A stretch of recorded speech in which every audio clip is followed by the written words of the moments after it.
fun stuff. We're going to be using both Faceware and iPhone in this webinar here. Yes, that's basically it. You can see the outline here. You've probably already seen this outline if you've signed up for the webinar. So this is what we're going to be talking about. Keep in mind that we do have a, we are recording this on YouTube as well, broadcasting it on YouTube as well as recording it. So if you have any questions you want to go back and review, we're sending out an email later on that'll contain the video that you can review on your own time.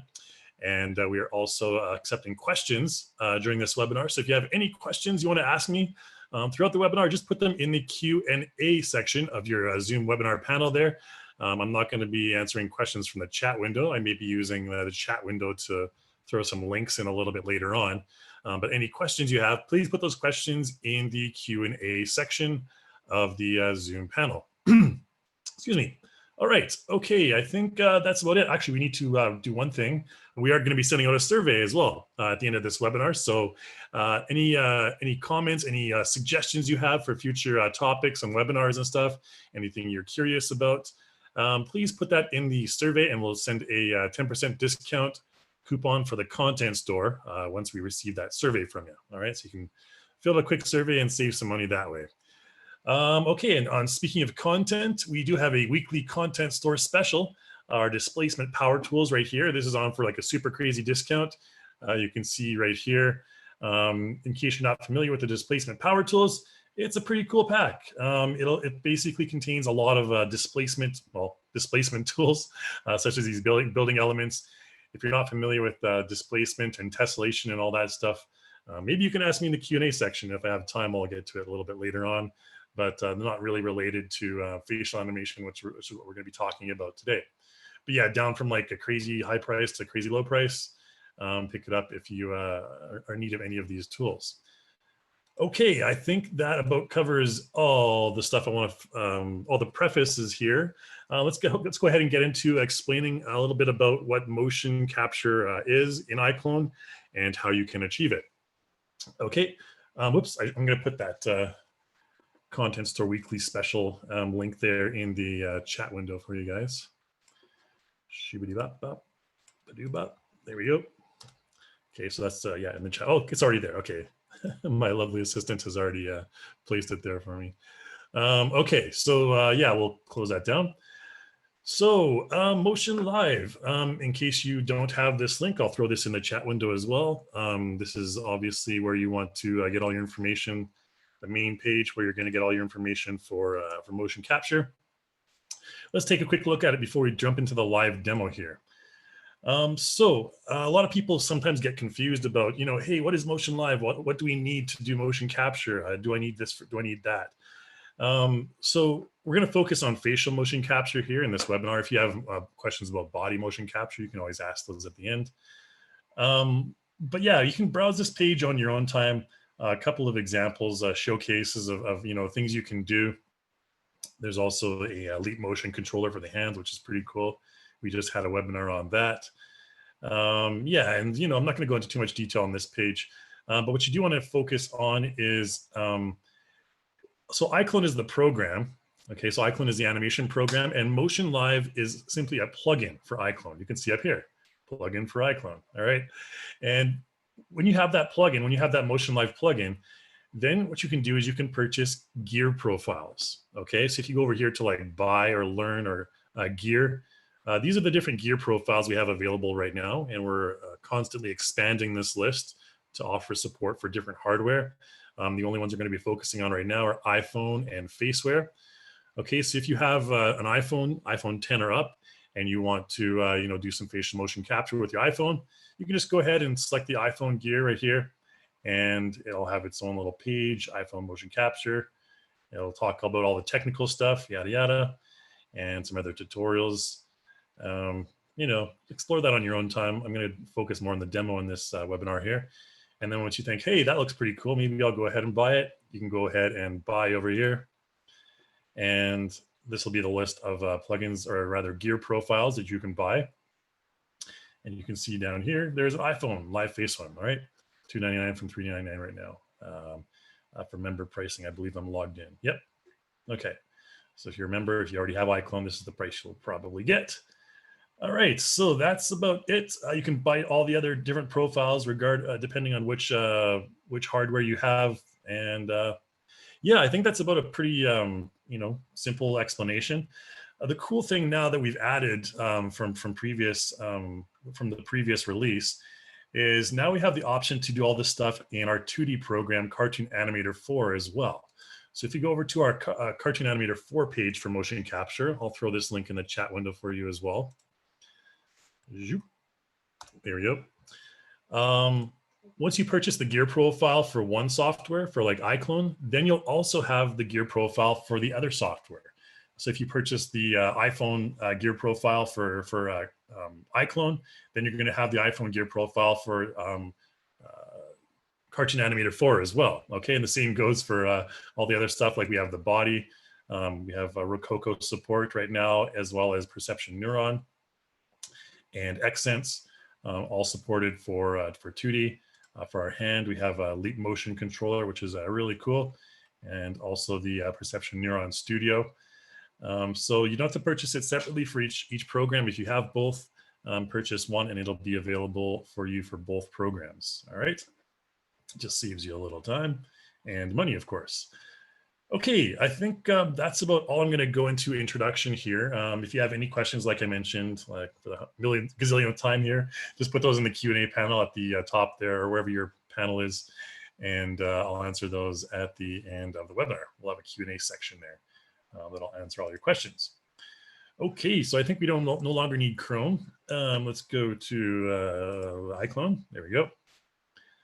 Okay, cool. So the first thing we're going to talk about is we're going to take a little bit of a look at lighting. And I've just kind of set up this little project here to demonstrate the kind of lighting that's ideal for your facial motion capture. Now, what you have here is you have a dude, okay, and you have a panel right in front of him. He's looking at a blank wall, watching the paint dry. And there's an interesting little thing about this panel. It's not a direct light coming towards the guy's face. We're using the process of global illumination. And global illumination is basically the simulation of light reflecting off different surfaces in a real-time environment. So if I go over here to my visual tab and I go over here to global illumination, you can see it has like a bounce kind of arrow bouncing off a ball. And that kind of demonstrates exactly what it is. If we turn it off, our scene is going to be entirely dark. All right, there's going to be a light in the scene. If you go to our scene manager here, we have one light that's enabled, the spotlight right here behind our dude. And this spotlight is shining directly on this panel. But without global illumination, it's not going to bounce off this panel and back onto our character's face. All right. So global illumination, again, simulates the realistic, reflection of light off of surfaces. So if I go over here to visual again and enable my global illumination, you can see that light is now bouncing off there onto our character's face.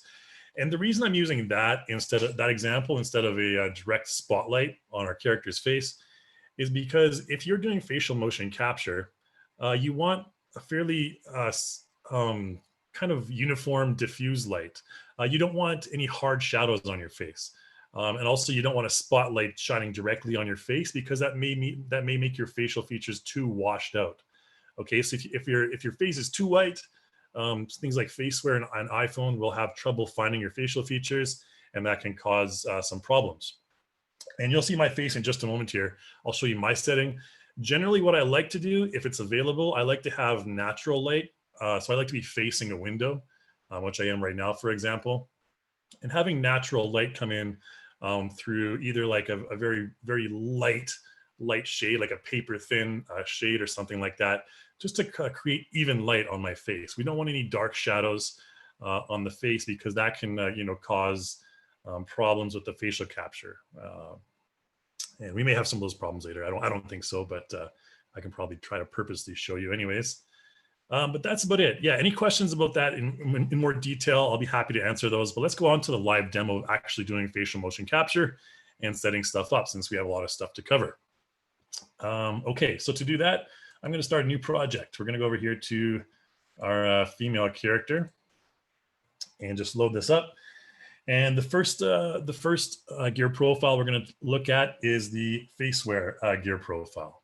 So while this is loading up, what I'm going to do is go to my desktop down here. And we have a program. When you purchase the Faceware gear profile, you'll get this program real-time for iClone. So once you double click this, you'll be able to see my ugly mug pop up on the screen momentarily. And it should pop up anyways. No, there it is. It's loading two things at once. There we go. Okay, so there's me. And you can see my eyebrows, my lips. And there's fairly even lighting coming on my face. I don't want to turn my whole laptop around here to show show my window. But basically in front of me, there's just kind of a natural light coming in through the window. And you can see the tracking is fairly good on my facial features, okay? Wow. And that's basically ideally what you want. Now there's a couple of different settings that you want to go up to here under the Faceware real-time for iClone. You can enable the global grid overlay as well if you have trouble like finding out where your head is in the scene. Just try and keep it centered, essentially. Not super required, but you want to try and keep it centered. Let's disable that grid overlay. And you can also go up to settings. I'm just using a basic webcam right now with my MSI laptop here. I'm not going to rotate my degrees. The camera settings over here, not too important. The recommended video resolution is 1280 by 720. Anything above that, you'll generally have lower performance because it's just basically taking up more memory and the performance isn't going to increase. Generally, you want to try and keep it at 30 frames a second, possibly 60 frames per second if you have it. Again, that all depends on your particular camera. I just have a cheap laptop one, so I'm just going to keep it at 30. It's normally good enough for me. There's also a couple of face tracking models. Right now, I have it on my laptop, so I'm using the static cam, which is going to stay in one place. There's a head cam profile, which is for use if you have like a little gear thing set on your helmet. And that'll kind of be more optimized for that sort of use. But that's about it. There's your settings. Right now, we're not connected to iClone. We're not currently calibrated. So the first thing I'm going to do is calibrate a neutral pose. Now, a neutral pose is essentially just basically the reference point for Faceware for the gear profile to use for all the facial animation, all of the motion capture animation that you're going to be doing. So it needs kind of like a zero pose, a neutral pose, almost like a passport photo to use as a reference. So what I'm going to do is I'm just going to look at the camera like a dead man, basically, with no expression on my face. And what I like to kind of do is I like to squint my eyes a little bit and open my mouth a little bit, because I've just found maybe my face is weird or something like that. It is pretty weird, but if I squint my eyes a little bit and I open my mouth a little bit in my neutral pose, I personally get better results. And that depends, it varies from person to person. So what I'm going to do is just look at you with a weird look in my face here, because I'm looking directly at the webcam. And then I'm going to calibrate neutral pose. Okay, so calibrated, yes. Success, as they say in Borat. All right, and we'll just, what I'm going to go ahead and do is I'm going to just take iClone and minimize it a little bit over here. Let's go ahead and select our character. We're not going to be using any of this stuff in the modify panel right now. So I can go ahead and close that down. And I'm going to go ahead and load in my plugin, Motion Live plugin, Motion Live. All right. And here's where the magic happens. Let's move what looks like Rihanna a little bit over to the side there so we can see her. Okay. So there's a couple things in our gear list. We have Faceware real time. This is what we want to use. It's very easy to connect this. We've already basically connected it. So just select Faceware real time. And that little green circle becomes filled with green, filled with the love of a connected gear profile. And then down here, we have our character selected. Right now, it's only one female character. We just click on face right here. And which one we want to select? Faceware real time. Okay, it'll have a check mark. And everything's all basically set up. Oops, there's an alarm on my phone. Turn that off. Yeah, okay, so everything's set up here. Now, all I need to do now is just go ahead and preview. And go ahead and press space. And there's me. What?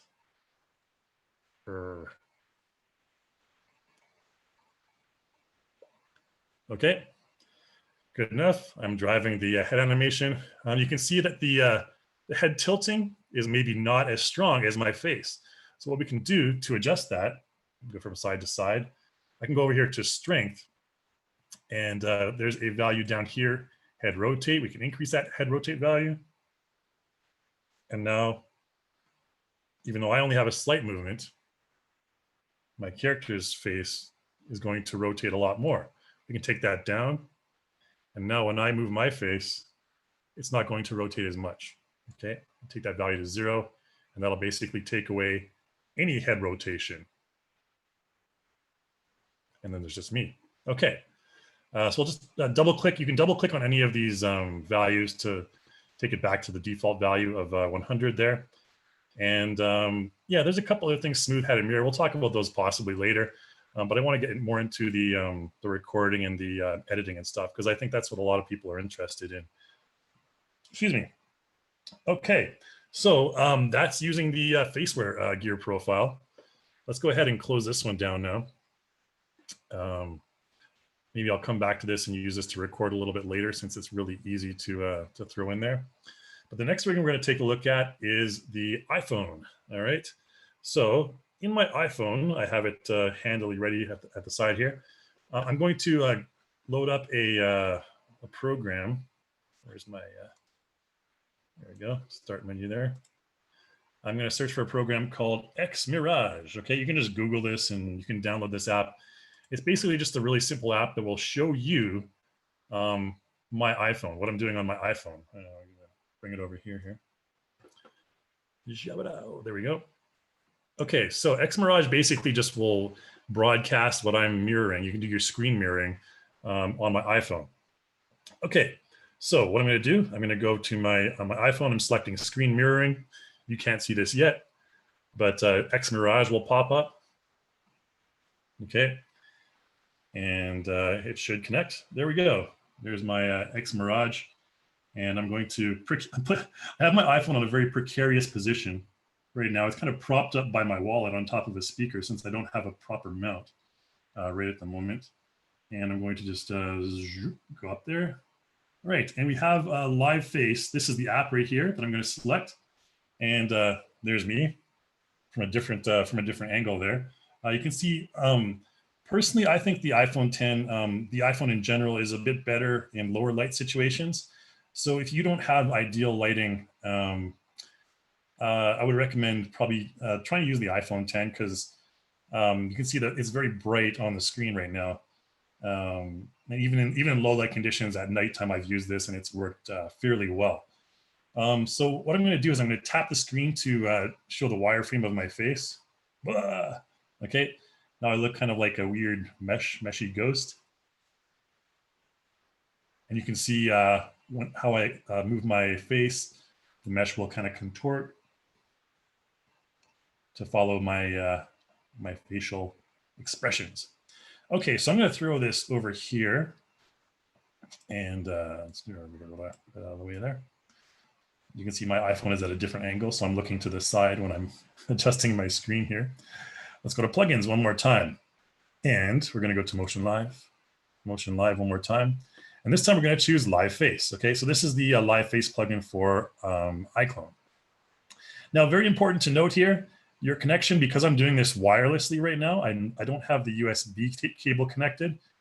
And very important to note, if you find that your result on your phone is lagging a little bit, then you want to connect this via USB cable directly to your computer.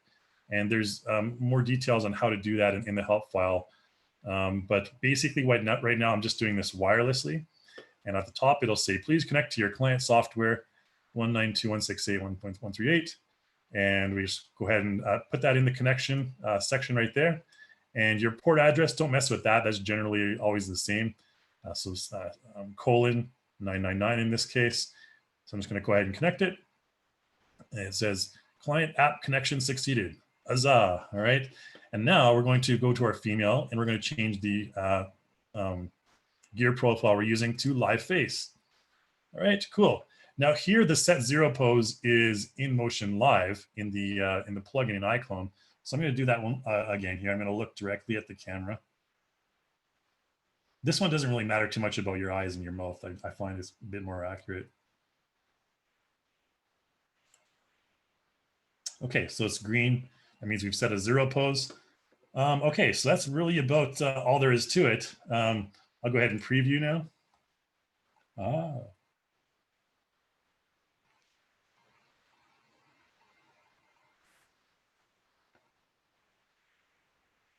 Okay, so you can kind of see the results right there. Fairly good. The good thing I like about the iPhone captures is it's very good at plosives, which are like if I put my mouth like this, it looks like a really awkward smile.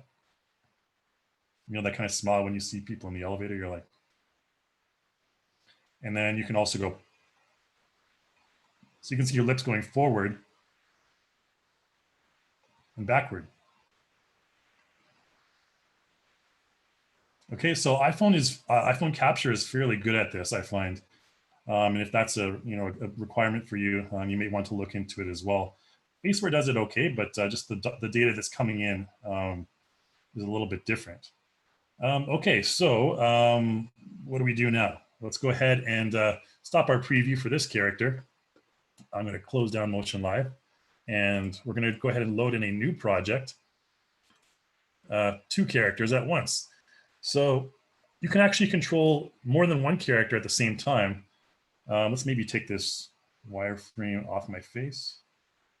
There you go. Now you can see all the gross details of my face in HD there. But what we're going to do now is we're going to control 2 characters simultaneously using the same device. So you can do this. I just want to kind of quickly show you the possibility here. It's very easy. So here's 2 characters on our screen. And I'll go up to plugins again. We need to reset our motion or our 0 pose. So let's go ahead and do that. 0 pose, cool. So we have 2 characters on the screen. All we need to do is select, we need to first obviously connect the live face. Yeah, IP address is still the same. There we go. And we just select both faces, live face. We could do one for live face and one for Faceware at the same time and see how they react differently, but who has time for that? We can maybe experiment with it later. But let's go ahead and move these 2 characters over here and give it a quick preview. Well, maybe my the set 0 pose is a little bit off because they look naturally very angry.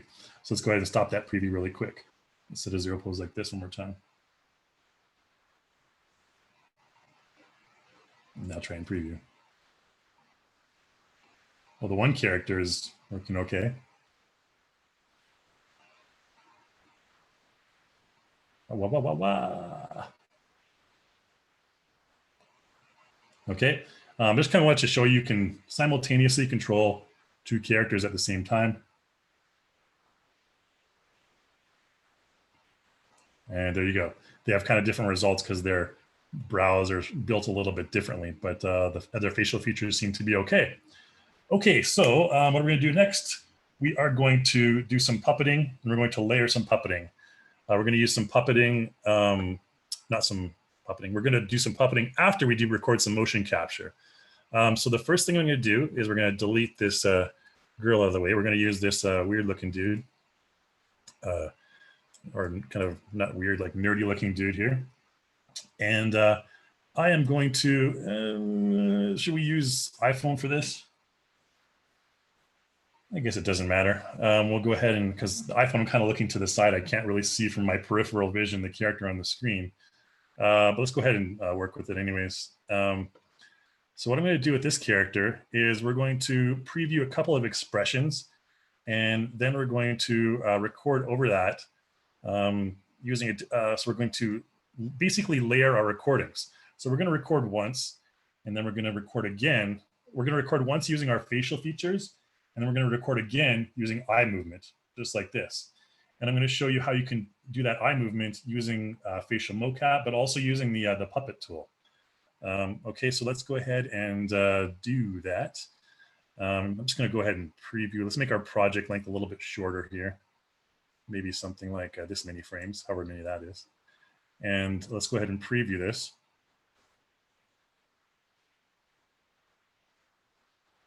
Oh, we need to make sure he's connected to, there we go, live face. You see? Maybe we need to do this over again here. In that case, let's try Faceware, since the iPhone angle is very unflattering on my face there. Okay, I'm going to quit Xmirage for now. We may come back to that a little bit later. Let's go ahead and use the real time for iClone. Since in our lighting conditions, the current lighting conditions are fairly good, so Faceware will work just fine.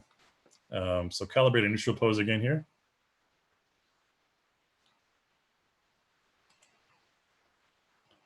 Kind of like a cool look. And then let's go into iClone here and do the same stuff. All right, Faceware, connect to Faceware real time. All right, buddy, here we go. If you want to see my face, fine. We'll just throw this over here. Probably want to see it. Okay, so me compared to him. Let's go ahead and preview.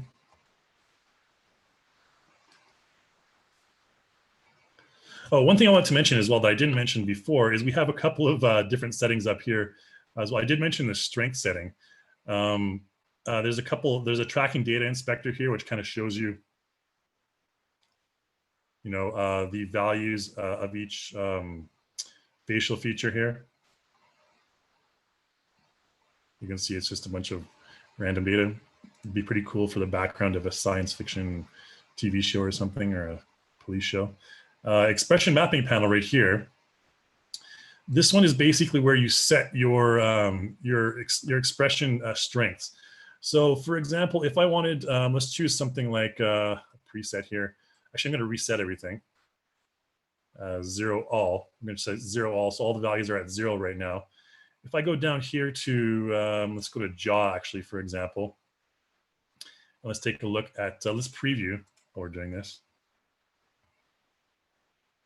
Oops. Okay. Now, what's going to happen is if I have the jaw value move Z,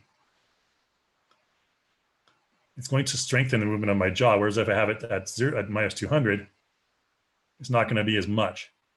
Okay. So if I have my character, the previewing stopped right here, if we have the jaw movement at like up like this or down like this, it's going to basically just kind of reduce or increase that movement, that particular movement of the jaw.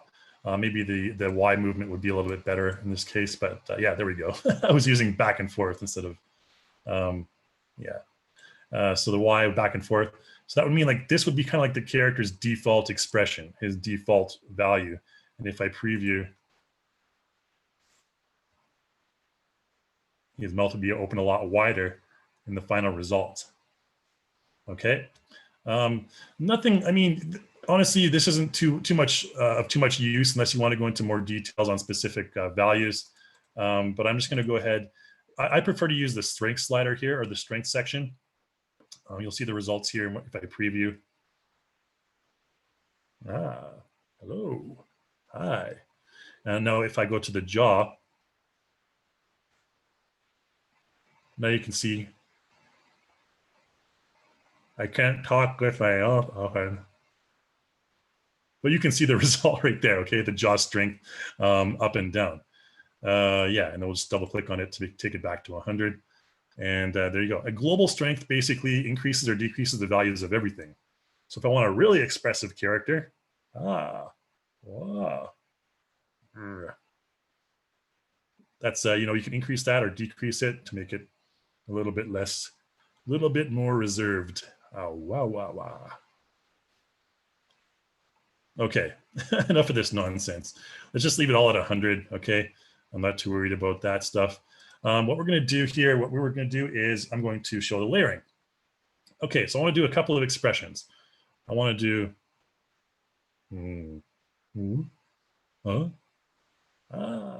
okay, so it's going to have like a, okay, just 3 expressions. Let's increase the size of our project length just in case that takes a little bit longer. And then what I'm going to do is I'm going to have our character kind of look around with his eyeballs. We're going to blend that afterwards. Okay, so let's go ahead and do that. Let's make sure. Okay, cool. Let's go ahead and do that. I'm just going to record it really quickly.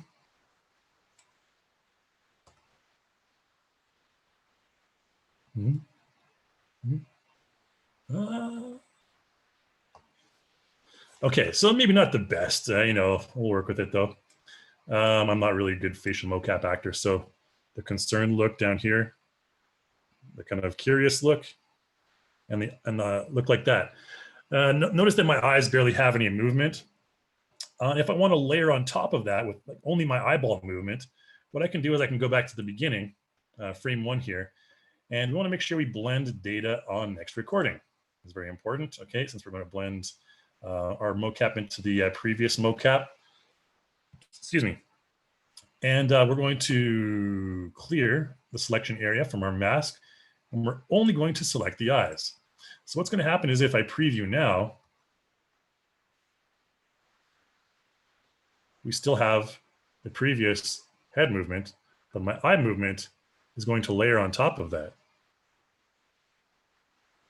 Okay, so let's go ahead and try and record that on top of the head movement that we had previously. I can't really see what I'm doing because I'm moving my eyes all over the place, but hopefully it's good. All right, we'll give it a shot. Record and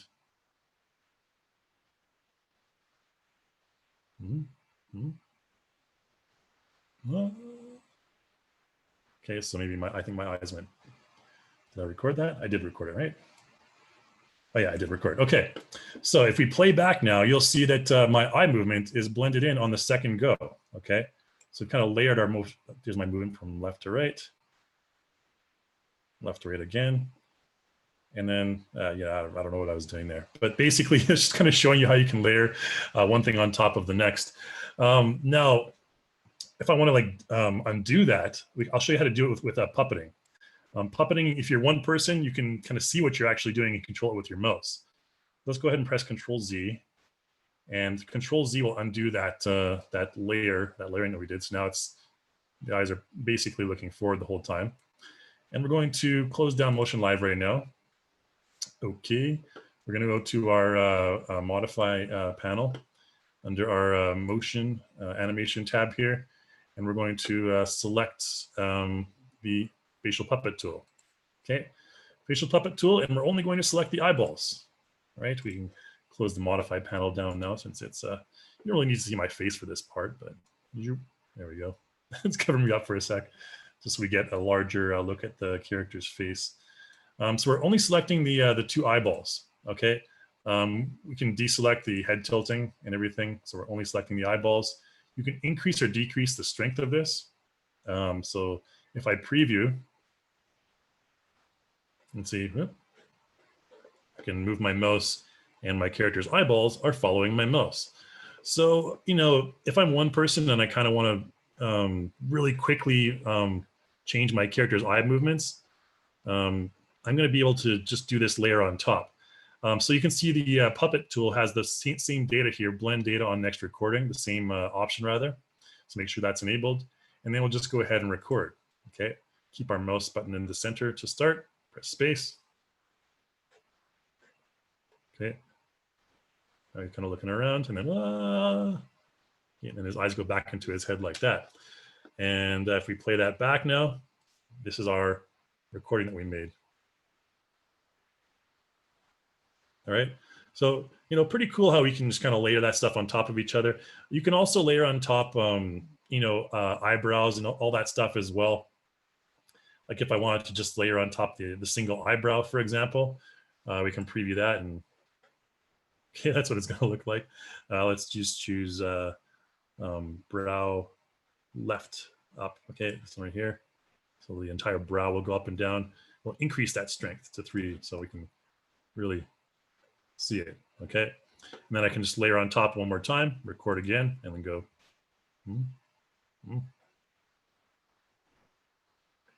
Okay, and then even that one eyebrow, change. Well, it'll layer everything on top.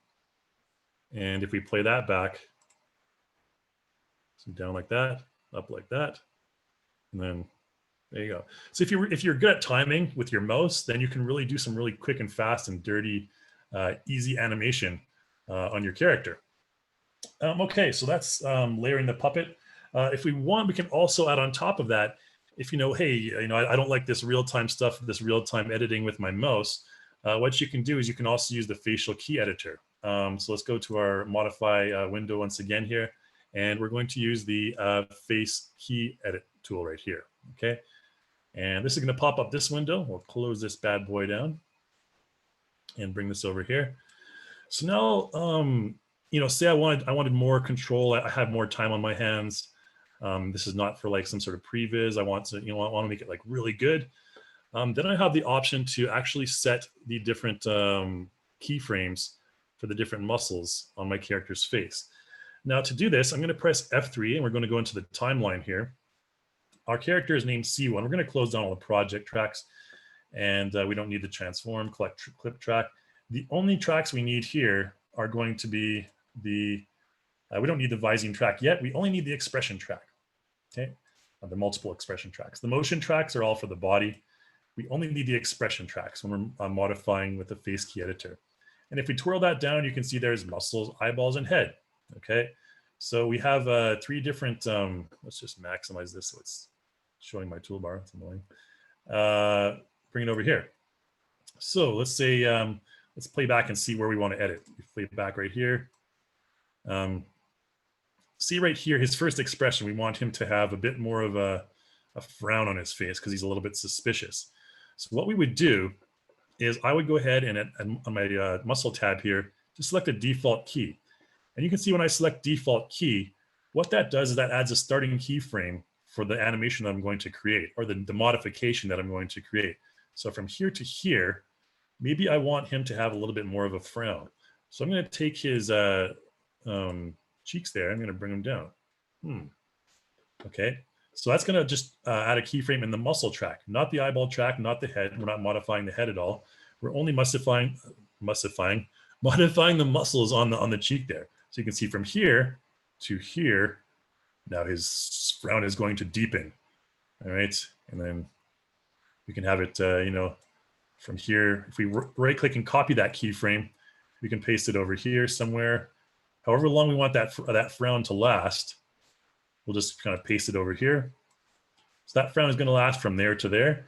And maybe from here to here, we'll just give him a quick, maybe terse look on his lips, something like this. And then we'll just use the lips themselves and purse them like this a little bit. Okay, so from here to here, we're going to go from a frown to kind of, the quizzical look on the lips there.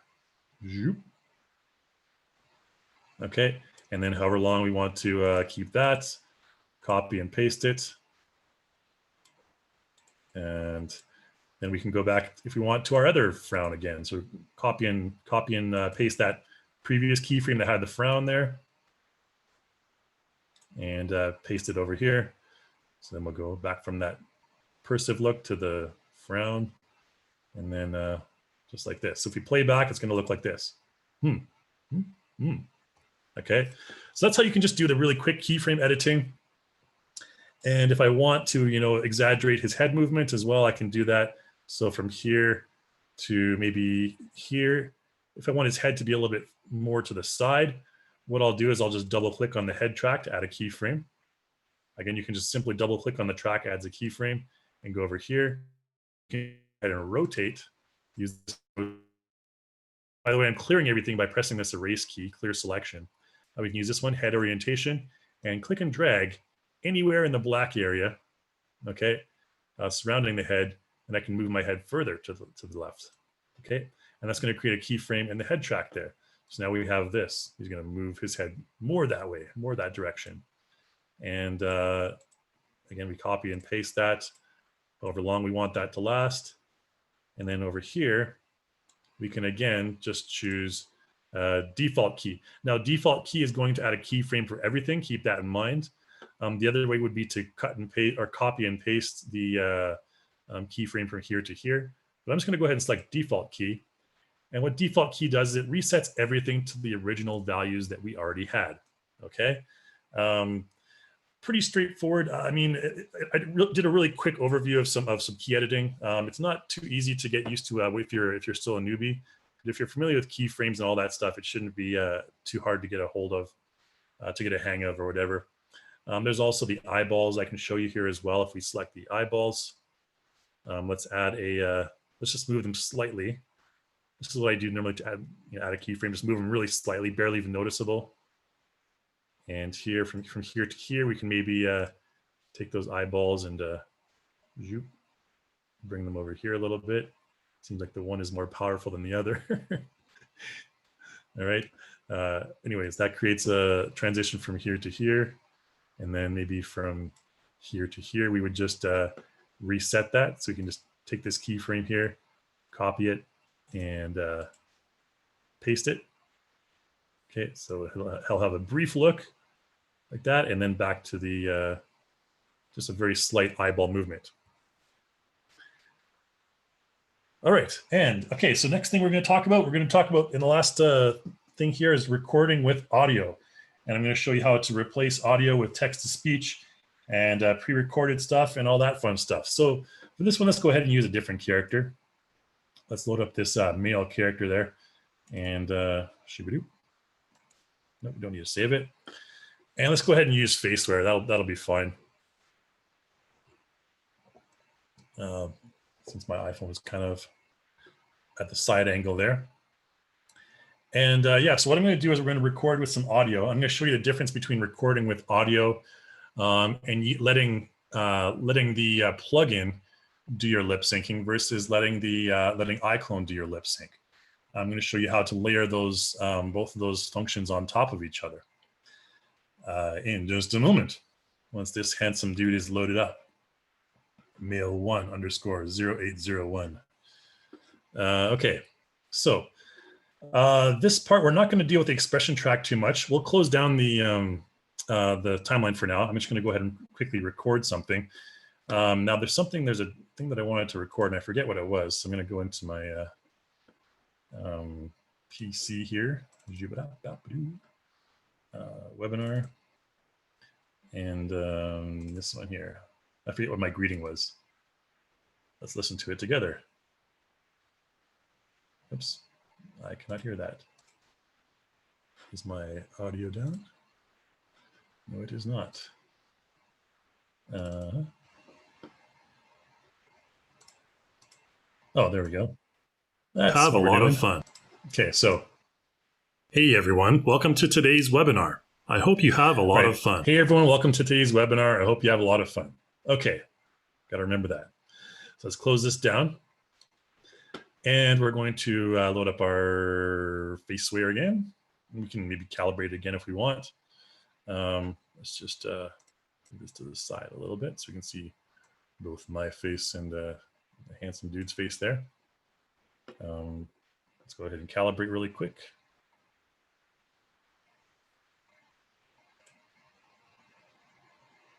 Okay, and connect.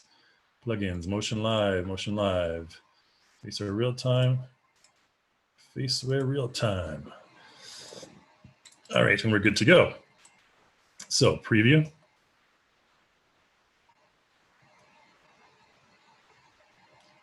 Why? Okay, good enough. So what we're going to do now is we have this option here on the top to record audio for Visine track. Okay, currently it's not enabled. So let's enable it. All right, and I have a microphone already set up here. And what I'm going to do is I'll just go ahead and basically say that dialogue myself. What was it again? See, I have the memory of a goldfish here. Oh, stupid. Not this. Hi, everyone. Welcome to today's webinar. I hope you have a lot of fun. I think it's that. All right, hopefully. All right, so let's go ahead and do that. We're going to record the audio for Visine track at the same time. Okay. So I'm going to look around like I'm looking around at an audience as well. Okay. Hi, everyone. Welcome to today's webinar. I hope you have a lot of fun. Okay, here we go. He says, That weird grin on his face at the end there. Oh, is our audio on? Local volume, yeah. Okay, we should have audio for that.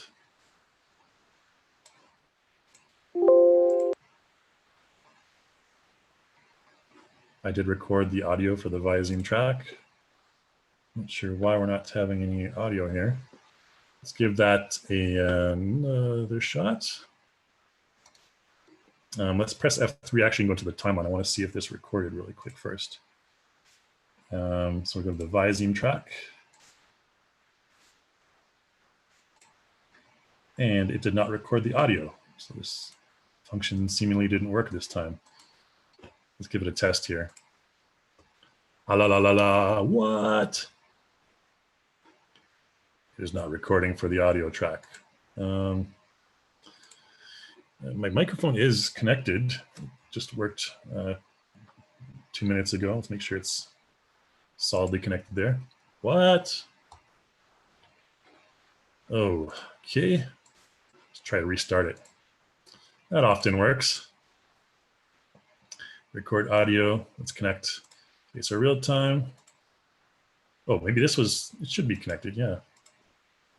Hey everyone, let's record some audio. Hopefully this works.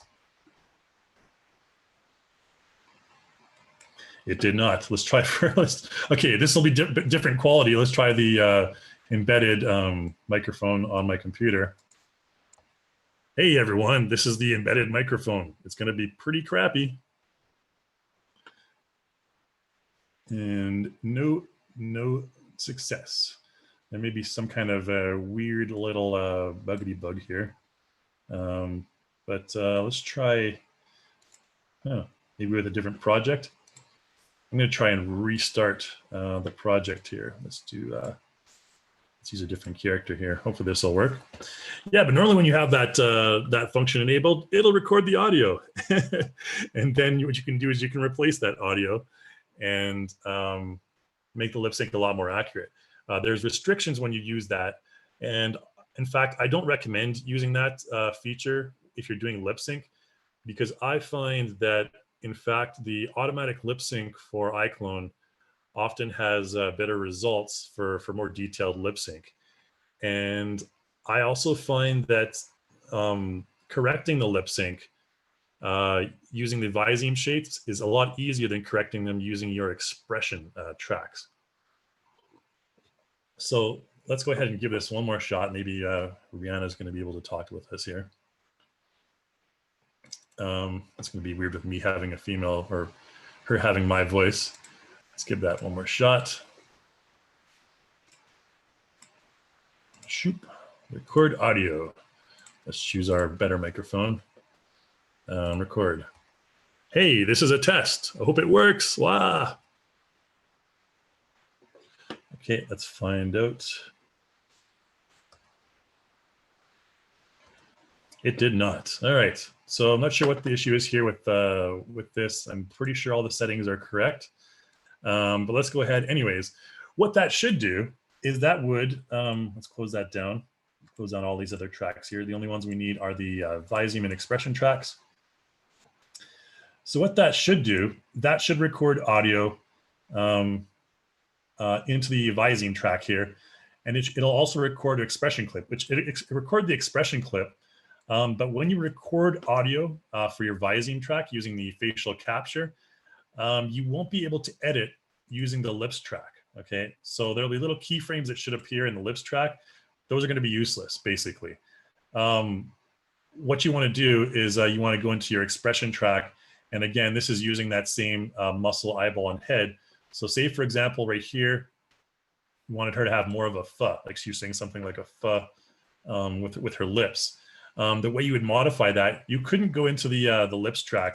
You could go here and you could press like FV, and right now you can see it's a very, very minimal result, okay? Like this. The best way to do it would be to record your expression. So what I like to do, this is my preferred workflow. I'm going to show you guys my preferred workflow first. So let's go ahead and do that. my preferred workflow is just to record some audio. Actually, I like to record the audio of, I like to do the text to speech, because I find that text to speech actually has the most accurate lip sync, automatic lip sync. Okay, so I'm going to go to my window, modify. I'm going to create a script. Now we could use that audio file that I recorded earlier, and that would be using a audio file right here. You can also record your own voice live. You can also use text to speech. So I'm going to use text to speech here, and we're going to say that, hey everyone, welcome to today's webinar. I think that's what I said. I hope you have a lot of fun. Okay, let's just hear it. Hey everyone. Welcome to today's webinar. I hope you have a lot of fun. And let's make sure that that's what I said here, because we need to make sure they're the same thing. And the timing can be adjusted and everything later, but I don't really have time to get into that right now. Let's go to our webinar here. And hey everyone, welcome to today's webinar. I hope you have a lot of fun. Perfect. All right. That's what I said. Okay, so let's go ahead and, hey, there's me again. I'm just going to go ahead and press OK on this. We probably should have given her the female voice, but that's okay. So it's creating an automatic lip sync, and this is what should appear when you record using the plugin there. I bet you if I restarted iClone, it would work. You know, that's what always happens. But here we go. This is what we have to start with, okay? Hey everyone. Welcome to today's webinar. I hope you have a lot of fun. I'm not sure if you can see in too much detail via the broadcast. There may be a little bit of lag, but this is a fairly accurate lip sync for automatic lip sync. So I hope you have a lot. There's a ho like right there, like an O, so very accurate. Okay.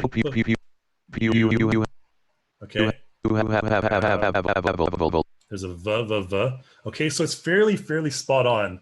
I find that you rarely really have to do any serious modifications when you use text to speech for the lip sync. Now, yeah, I'm going to keep that there. And what I'm going to do is I'm going to just record on top of that, do some facial capture on top of that, just like I did before.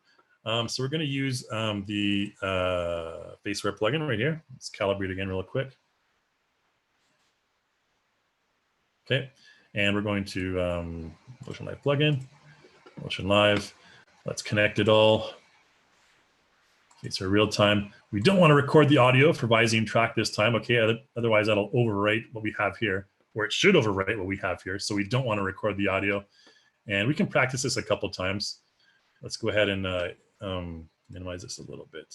Close this down, and so we can see me here. So basically, I can hear it preview in my head here, and I'm going to just take my project slider here and take the size of that to the entire length of my capture here. So you can see there's kind of a delay, you know, between the different phrases that I said. We can cut that. We can take that out if we want. By clicking on the clip right here. We can right click and select break, and right click over here and select break, and then just take out that middle part there and connect them like this. Okay, so now there would be less of a delay between those two first lines. Hey everyone, welcome to today's webinar. I hope you have a lot of fun. And we can, cut out the same part. Hey everyone, welcome to today's webinar. I hope you have a lot of fun. Okay, pause. Okay.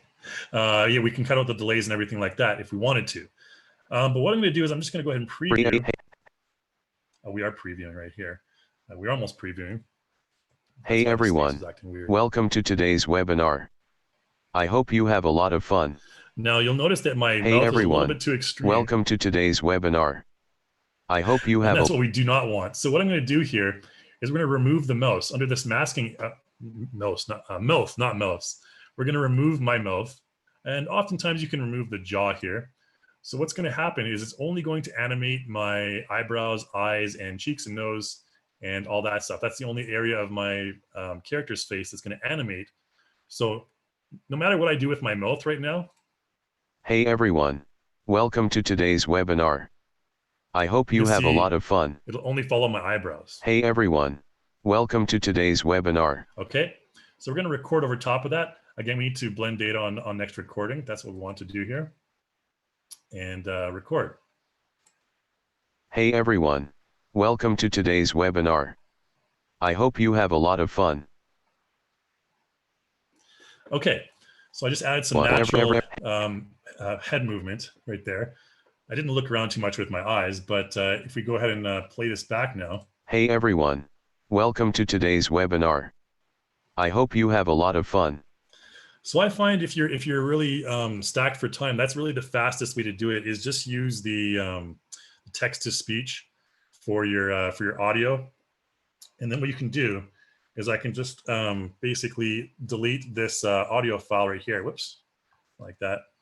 What I can do is I can throw in my audio of myself talking there over top of that. So what I'm going to do here is let's go ahead and close my, or just make this a little bit larger there. And we'll close this down. Okay. And this stupid Zoom panel's in the way there. There we go. All right. All right, so we have this this audio, and what we can do is we can just basically save this animation right here by like clicking it. And there's a number of different options here. We can use our lip options. We can reduce lip keys. I'll talk about that a little bit later on.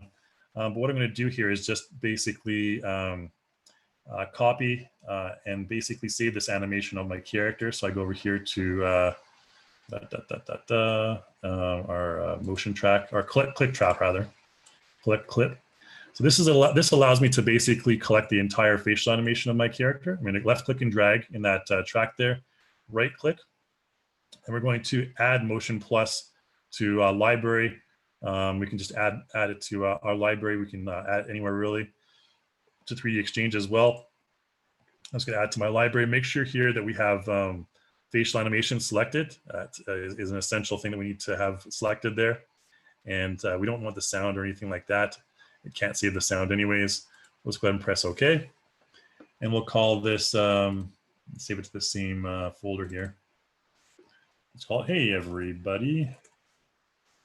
Oops, buddy, there we go. And save that. All right, so what we're gonna do now is I'm going to delete all this stuff. Don't worry about it. Now we have a very neutral expression. I'm going to create a script and use that audio file that I had before, the greeting. Hey everyone, welcome to today's webinar. I hope you have a lot of fun. Okay, you can see that's not bad for lip sync, but I think the text to speech is a little bit better. So what I'm going to do is we're going to just basically take this. We're going to delete all the keyframes there for the lips, just like that. So now we still have the audio. Hey everyone, welcome to today's webinar. I hope you have, but we don't have the expression or anything, any of the lip syncing. So then I'll go ahead and take my file. Let's find it somewhere here. Where was it? PC, webinars, facial mocap. And we can apply this to our character. That's hey everybody. Zoop. There we go. Hey everyone. Oh, it should be able to, the audio shouldn't have been hey everyone, welcome to included in that. I'm not sure what the issue is there, but if we just delete this, I believe. Nope. What the heck? All right. I'll have to experiment this a little bit on my own time here, but I believe that we have the option to just throw in the audio on top of that. I'm not sure why the audio was included with the Visine track there, because we specifically asked for no audio. Anyways, okay, so that's kind of how you're supposed to do it anyways. That's the fastest way. I think I may have been doing something a little bit, I lost a step there. But I'm going to go to the Q&A section anyway, since we're basically right on time here to end off the webinar. Any questions you have, please put those in the Q&A panel there. And we're going to get to that Q&A right now. So throw your questions in there. It seems like we already have quite a few ready to go. So let's get to the first ones here. Okay, first one is from MS. Could you show how to use the end result with recorded audio in Unreal NPC to talk to a player coming near? Yeah, this is going to take quite a while, MS. So I don't really have time to kind of demo that, since it'll basically require me to import a character into Unreal and actually program that character to talk when I'm coming close to the character, when playable character is coming close. But we do, I believe, have tutorials on that that allow you to that kind of show you how to do that with NPCs. At least we have tutorials that show how to create those NPC characters, but we don't have any tutorials on the actual programming to have your characters NPCs talk when your character comes near. There's a lot of tutorials on that on the Unreal YouTube channel, I believe, but it's not really a difficult process. It's just basically when your character enters a zone of the NPC, it triggers the NPC talking, like, blah, blah, blah. Hey, would you like to buy some stuff? That's really all it is. It's just basically a simple trigger when your character enters a certain area that you've pre-designated on the map there. But unfortunately, MS, I don't have time on this particular webinar to focus on that. If you want, put the feedback in the feedback form, and we will be able to possibly do a tutorial entirely based on that scenario, or a webinar based entirely on that scenario, because that would take pretty close to, I would say, 20 minutes to do. But yeah, put that in the feedback form that we send out to you guys. And if anyone else wants that as well, definitely let me know, and we'll look into doing that as a future topic. Okay, Kane asks here, do you have a total package deal available for all of your software? Yeah, we do. One thing you may want to take a look at is the all-in-one motion capture. Of course, it really depends on which hardware you're using, but I would recommend for iClone, if we go to our good old Reallusion website here, motion capture. If you're looking for motion capture, you can go to here. There's here motion capture combos here.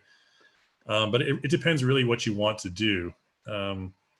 If you want to export your animations and to other software like Unreal or Max or Maya or Cinema 4D or whatever, then you want to let's go here. I'll choose a better combo for that.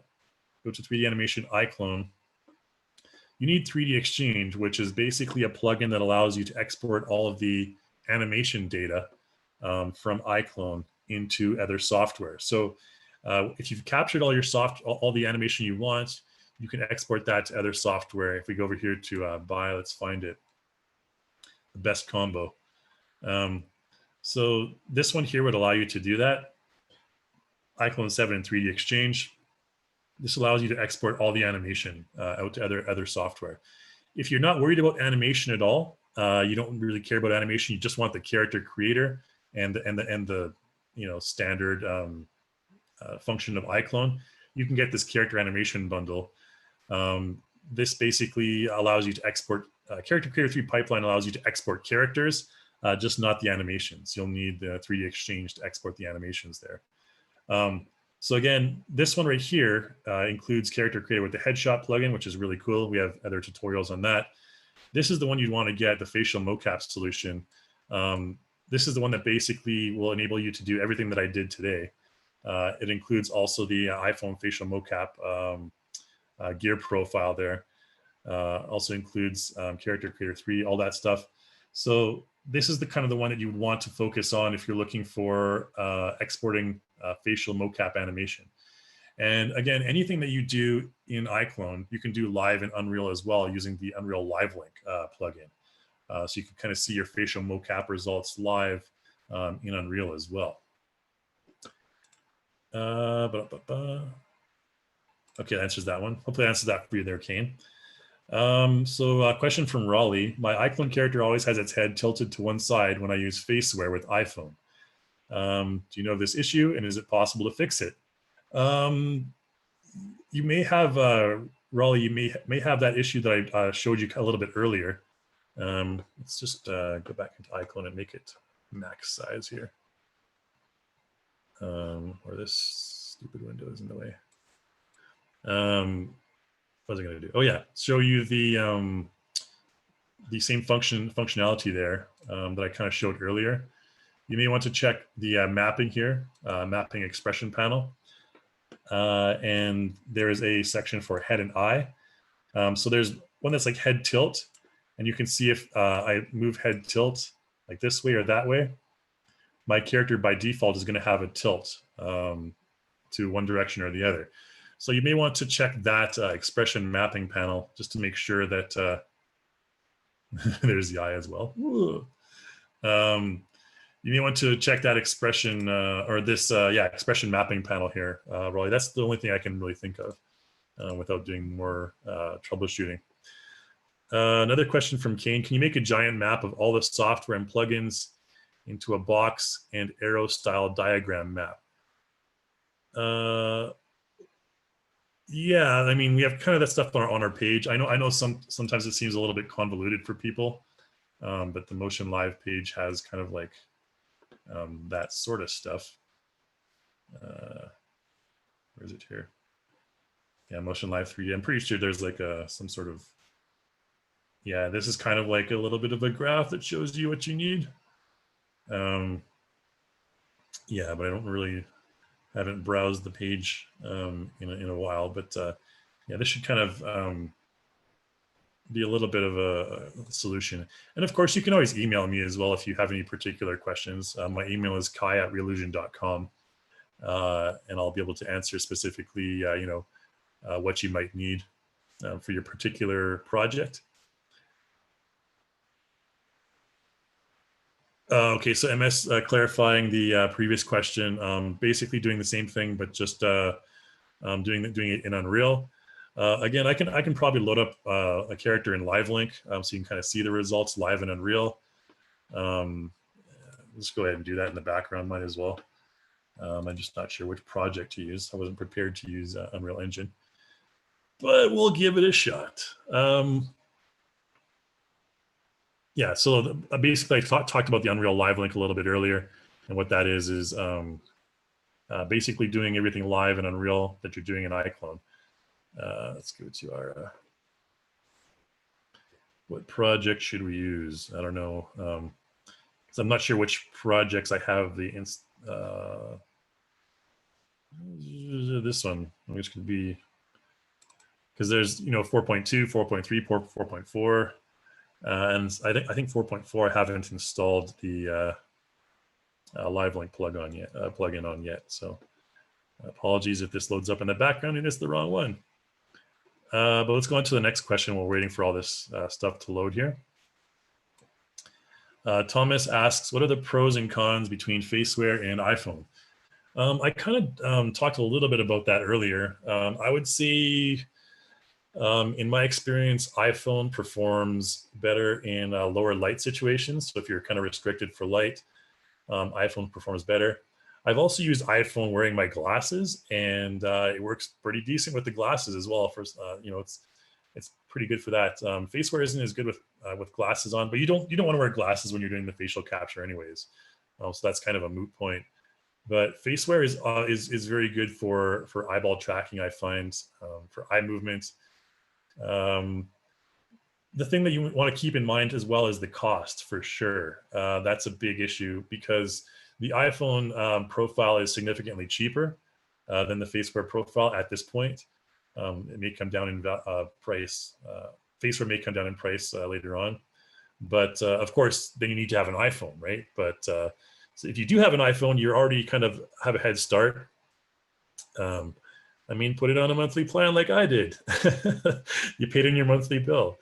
But yeah, the price is a huge thing to consider for a lot of people. I think there's, gosh, $500-600 difference in price. I'm not sure here. Where's the buy? Yeah, you can see the difference in price here. So the Faceware gear profile at yeah 1,190 right now, and the iPhone profile at 299. So you know, the iPhone is kind of the difference in price there, well, maybe even more. But yeah, just keep that in mind. That's probably the deciding factor for a lot of people, I think. Okay, Irvin asks, is Faceware real time for iClone a separate product? No, the Faceware real time for iClone is just a separate program that comes with the gear profile when you purchase it. Just due to the licensing and everything like that, we had to have a separate program to kind of stream that that data directly into iClone for us. So it's not, you can't buy it separately, nor would you really want to buy it separately, because it's kind of useless by itself without the gear profile. Question from Rodney. Unreal's new face capture app. It's a long way from taking business from iClone. Yeah, so a lot of people are kind of talking about this new face capture app in Unreal. It's kind of similar to what I just showed you in iClone, except it's in Unreal instead. I haven't had a chance to really experiment with it myself. I think, yeah, like you mentioned, it still has a lot of restrictions. Although, yeah, it definitely would be a competitor in the future, possibly. But that's something that we're more than willing to, more than able to compete with. And if there's any features that you think we could improve or integrate better into Unreal, we welcome your feedback for that kind of stuff. We're always trying to improve our products, and we think we have a pretty solid development team that that creates them. So, you know, anything that you'd want to include in those projects or products rather, we're definitely open to feedback. But like you said, we've been developing our iPhone capture gear profile for quite a while, so we have a couple of years of head start, and I think that the quality that we're able to show is fairly decent. And of course, there's always workarounds, like I showed you with the lip sync and everything. Okay. Next question is from MS. The mouth movement is so unnatural. Sometimes the mouth movement is a little bit different on different characters and different people. I haven't really optimized a character to my particular mouth. One thing you need to keep in mind is for mouth movement, you need to go a little bit slower for mouth movement. Now you can always speed that up post capture, but for really detailed mouth movement, like extreme examples, and very little like micro expressions on the face, you can also adjust those later on using multiple capture, or you can tweak them using keyframe editing later on. But yeah, the key to mouth movements is to keep them slow and exaggerated. That's really all I can say at this point. And those, of course, are constantly improving as well. Another question from Irvin here. Do you do tuning in the Faceware real time and the iClone profile, or both? All of the tuning for the facial expressions is done in iClone. There's no tuning. The only thing that's done in Faceware real time is capturing the zero pose. And that's again used as a reference there. Let's take a look at our project here.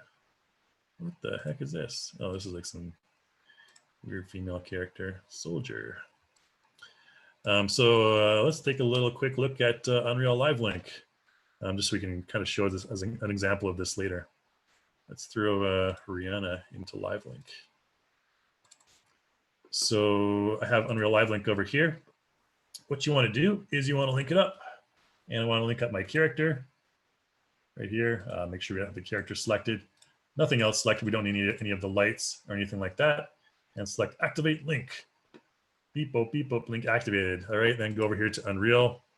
And we're going to go over here to our Live Link tab and add and iClone Live Link and port number, blah, blah, blah. Okay. All right, so we have this female too. There's really nothing that's linked right now.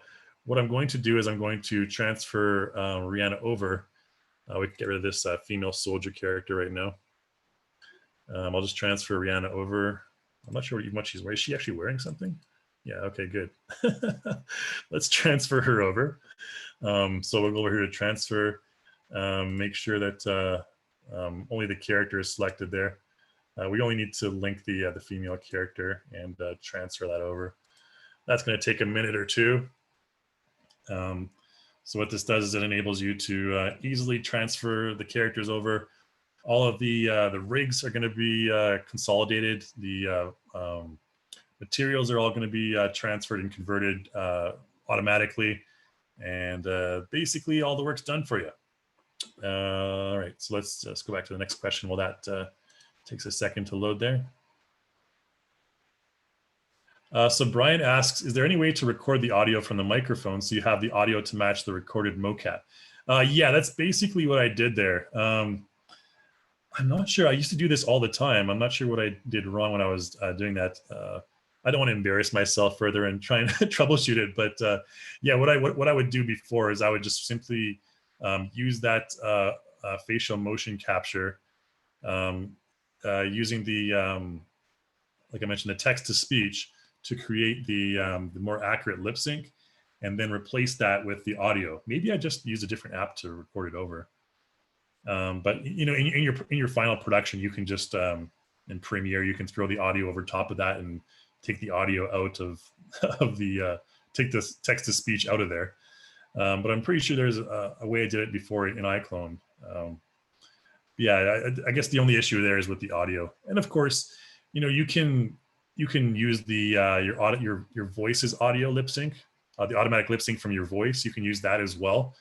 But I find, just like I mentioned a couple times before, the text to speech I find has the most accurate lip sync that you don't have to modify. Why lazy people like me often use it. All right, next question from Thomas. My desktop is connected by Ethernet and my phone is wireless. However, they're both going through the same router. Will this work without having both use wireless Wi-Fi? The iPhone is connected using Wi-Fi to your computer, like I entered the IP address earlier. So it is going to be using they're both going to be using the Wi-Fi. The only way to avoid that, again, like I mentioned, is to connect with the USB cable. And you can find out more about that in the help files, connecting the USB cables there. Let's go ahead and hopefully that answers your question there, Thomas. If you want to avoid using Wi-Fi. So yeah, sometimes Wi-Fi can be slow for certain people. So definitely connect with the USB cable in that case. You need obviously the converter to do that. Question from Johannes. In terms of detailed capturing of facial expression motion, which one is better, Faceware and iPhone? Again, I kind of answered that a little bit earlier. In a bind, I just whip out the Faceware because it's easy to load up. You know, iPhone requires the connection of a different separate device. But you know, I do like the capture quality of the iPhone, and like I kind of demonstrated earlier, the plosives, again, like, you know, blowing your lips out and sucking them in. iPhone, in my experience, has better quality for that. So in terms of lip quality capture, I think iPhone has a bit of an advantage. I have to try to remain neutral all the time, you know. So Mr. Walker, how is tracking for the eyes if you wear glasses? Like I mentioned, iPhone does it okay, but I would recommend, if you want the best quality tracking for your eyes, just don't wear glasses, because there's reflections that can go out, like, you know, reflect off the glasses and interrupt the capture and all that stuff. It's pretty straightforward. Just don't wear glasses, I think, ideally, if you're doing the capture. So Jerome asks a good question here. Is the blend a mix or an overwrite? When you're blending your capture, it's mixing into the previous capture. If you don't have that blend record option enabled, it's just going to simply overwrite. Okay. just keep that in mind. It's going to overwrite what you had before. And you don't want to get into all that nonsense, overwriting stuff. It just kind of creates problems. You can trust me on that one. So just make sure you have the blend option enabled there. Okay, Rodney mentions it would be great if we could use pre-recorded iPhone clips. Unreal's app does something like that. Yeah, you can basically. I forgot to mention as well. You can use pre-recorded facial clips to do the capture for Faceware real time. Hey, there's me again. Where's my options here? Wow, look at my head. This is when you know you need to restart a program. File settings here. You can also throw in an image sequence here under camera. If you select image sequence, it's going to load up an image sequence and you can capture it that way. It's actually a lot more accurate if you use the image sequence because it can kind of analyze it over and over again and get the most accurate capture. So if you want to throw in like a pre-recorded video, just change it into an image sequence in this case and throw it in here. And if you select image sequence, it'll ask you to, select the folder that has all the images in it. And you just go from there. I'll probably just close this down now since I'm like glitching like crazy. So yeah, Rodney, hope that answered your question there. Obviously with image sequence load in, there's no issues with that. Rodney mentions here fixing the tilted head issue by setting a neutral pose, which I did not do before. Yeah, sometimes you can fix it by doing that as well. Clint asks, is Motion Live included with iClone 7 or is it an add-on purchase? Motion Live is an add-on plugin. I think it's like $199 or something right now. So just be aware of that. It doesn't come with iClone by default, but an option it's like $100 right now. So yeah, just to keep that in mind. It's a separate plugin, just like the Unreal Live Link is a separate plugin. So is the Motion Live plugin there. I think it's just whatever. Close it out sending. And we get our product in here. Let's give those shaders a little bit of time to compile. There's Rihanna. And if we have her live linked.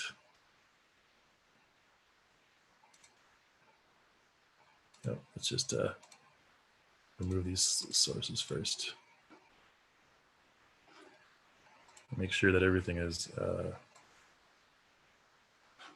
something might have shut down here. Why is iClone not popping up? Huzzah! Looks like we did something that I shouldn't have done. Maybe that'll eventually pop back up. It should connect momentarily. Let's go to the next question while we're waiting for this, hopefully to resolve itself while the shaders are slowly compiling. Artem asks here, hey, what about lip sync for other languages, Russian, for example? Yeah, okay, here's something I heard. We are going to be developing more accurate lip sync. I think this is for iClone 8. More accurate lip sync for different languages. So there's a light at the end of the tunnel for those of you who speak different languages for more accurate automatic lip sync. We have been working with another company to kind of try to include that into the next version of iClone there. But I can't really give you any specifics on when that might be available. But we are, because there has been, demand for people from like India or Russia, for example, to, do automatic lip sync in their own languages. So that is something that's going to be in the future. However, I can't really tell you at what time. But we are aware of that issue, that demand from users, and we are going to incorporate that at some point into the software. I think, let's try this again here. We need to re-link it here.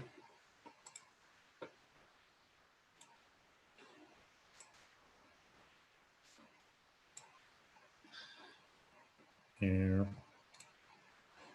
I'm not sure why she's not linking up. Is she called female 2? Female 2 here. She should be in the same pose.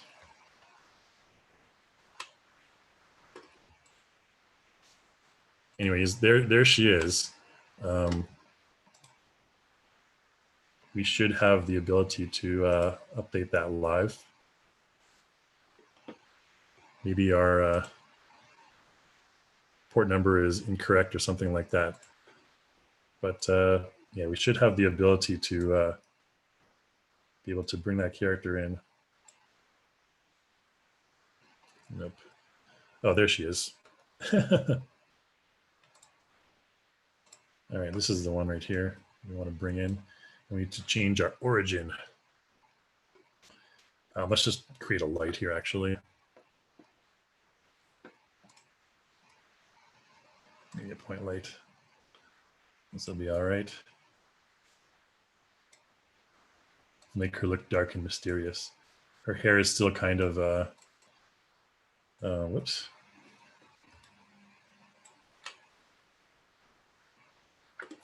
There you go. Her hair is still kind of compiling there. So if I, let's just change this, bring it over here. Close this down. So the cameras are different, obviously, as you can tell, but yeah, the animation, if you do the live animation in iClone, it's going to do the same thing in Unreal. Let's just change this to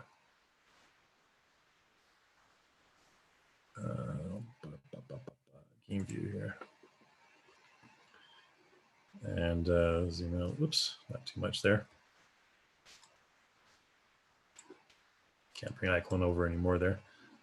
But you can see here that, let's get a little bit of a better view there. The animation in iClone is going to transfer over live. Hey everyone, welcome to today's webinar. I hope you have a lot of Unreal fun. Engine there. Hey everyone, welcome to today's webinar. Cool, now she's kind of like meditating. There we go. Okay, so that's the live link. And basically all the stuff that I did earlier, it basically is able to transfer live into Unreal Engine there. All right, I'm kind of just distracted by something on my screen here. Robert asks, how well does Faceware work with pre-recorded video? So like I mentioned earlier, you have to do the image sequences, not pre-recorded video. So just record it as an image sequence. You can always convert that using Premiere or whatever video editing software you use. You can also export image sequences from iClone as well. If you go to render video, oops, no, we don't want to do that. You can go over here to, there's a image sequence, I believe, right here. Yeah, image sequence at the top and PNG sequence and frame rate. You adjust your frame rate and so on and so forth. And yeah, just basically that's the way you do it. PNG will of course be transparent video. Just Targa, JPEG, and BMP options as well. I suggest PNG just because it's transparent. That's what most people want to use. Okay, next question from Robert. What does the export process and implementation to a game engine look like? Yeah, so I kind of just showed you the Unreal Live link, bringing one character in to Unreal using the live link, and you can modify all the animation and stuff separately. Like if I, for example, let's close down this window here. The window nobody can see except for me. Let's bring up our modify tab here. Dock this over here. So if I, for example, use Face Puppet, the tool I kind of showed you earlier. Any Face Puppet stuff I do in iClone, we only have the eyebrow there. Let's just do something like this. Will be transferred directly into Unreal. Okay, so you can see she has that really that's kind of a cool expression, actually. I like that one. Looks very kind of cartoonish. So like, what are you looking at? So again, all this stuff tracks streams directly into Unreal Engine, and then you can use different tools in Unreal Engine to record that animation and so on and so forth. Next question. So Mitch asks, in an actual creative workflow, would you rehearse and refine your own acting and film it as a complete reference before starting to animate? Absolutely. If I was doing something like professional, like a professional project that I was working on for a client or something, I would certainly want to do a lot of practice. I showed you like some very brief previewing of my motion capture facial mocap before, and practicing the head movements and all that stuff. But I'll, like with everything, practice makes perfect. So the more you practice, the better you're going to get. And filming it as a reference is always a good point. And when I'm doing captures like this, Mitch, what I often do is I'll do multiple iterations of the same project. So I'll have like 3 different projects, or even in the same project, I'll have 3 different animations, 3 different takes of the same animation, and I can play them back to back and see kind of which one I prefer and which one I want to go with. Yeah, definitely record it and review it, and maybe record again. Again, as is everything, more iterations technically, or traditionally, more iterations will give you a better result in the end. Okay, so good question from Victor. Does the CPU affect the quality of facial capture using the iPhone? Not really. Your CPU doesn't really affect the iPhone capture. Your GPU is essentially more important when it comes to 3D software, CG software like iClone. The 2 biggest things are obviously your RAM, the amount of RAM you have, the speed of your RAM, as well as the GPU. It's able to process all the graphics in your scene. Yeah, so CPU not tremendous, but obviously don't go too extreme. Like don't use a 486, 66 megahertz or something like that. That was my first computer, by the way. Be reasonable with what you can expect from your computer. Next question from Donald. Any chance of getting a live version of Unity? Yeah, that's currently in the works. So a live link for Unity will be available in the future. I haven't been updated recently on the expected launch date for that, but that is something that's we've had demand from users, and therefore we are definitely responding with that in the future. But unfortunately, I can't give you a specific or even a ballpark release date for that. But it is in the works. One of many things in the works. A question from a different Mitch. Is the COVID-19 sale still available for the software packages? I think the COVID sale might have just ended, but I think there's probably, since COVID's lasting a little bit longer than any of us really anticipated, I think that there will be something available. And if you contact customer support, I think they may be able to work that in for you. Just contact the right people, and you may be able to still get that sale. But I mean, it'll likely be extended, or there'll be a new sale is a different kind of a slightly different sale available for COVID. Again, that's the sales department. They have to kind of work that all out. But yeah, that's what I would recommend. Contact customer service or just something like that. I don't really deal with that myself. For non-academic purposes.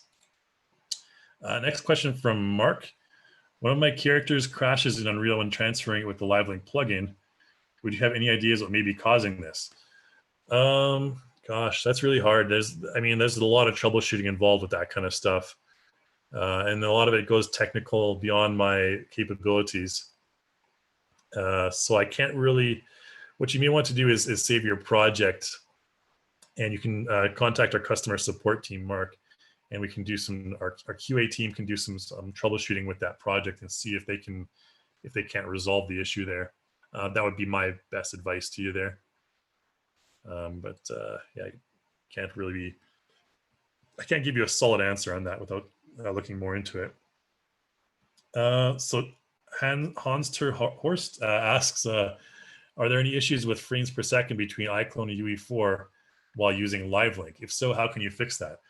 We have a couple tutorials on how to really optimize the frames per second transfer between iClone and Unreal. Let's see here, Unreal LiveLink, Reallusion. This should do it. This is the page here for the LiveLink. Again, if you use Unreal Engine as your main working engine, really highly recommend this Unreal LiveLink. It's free for indie studios if you can apply, if you're able to prove your work as an indie studio. You can apply to get it for free. Very inexpensive for schools as well. Tutorials down here.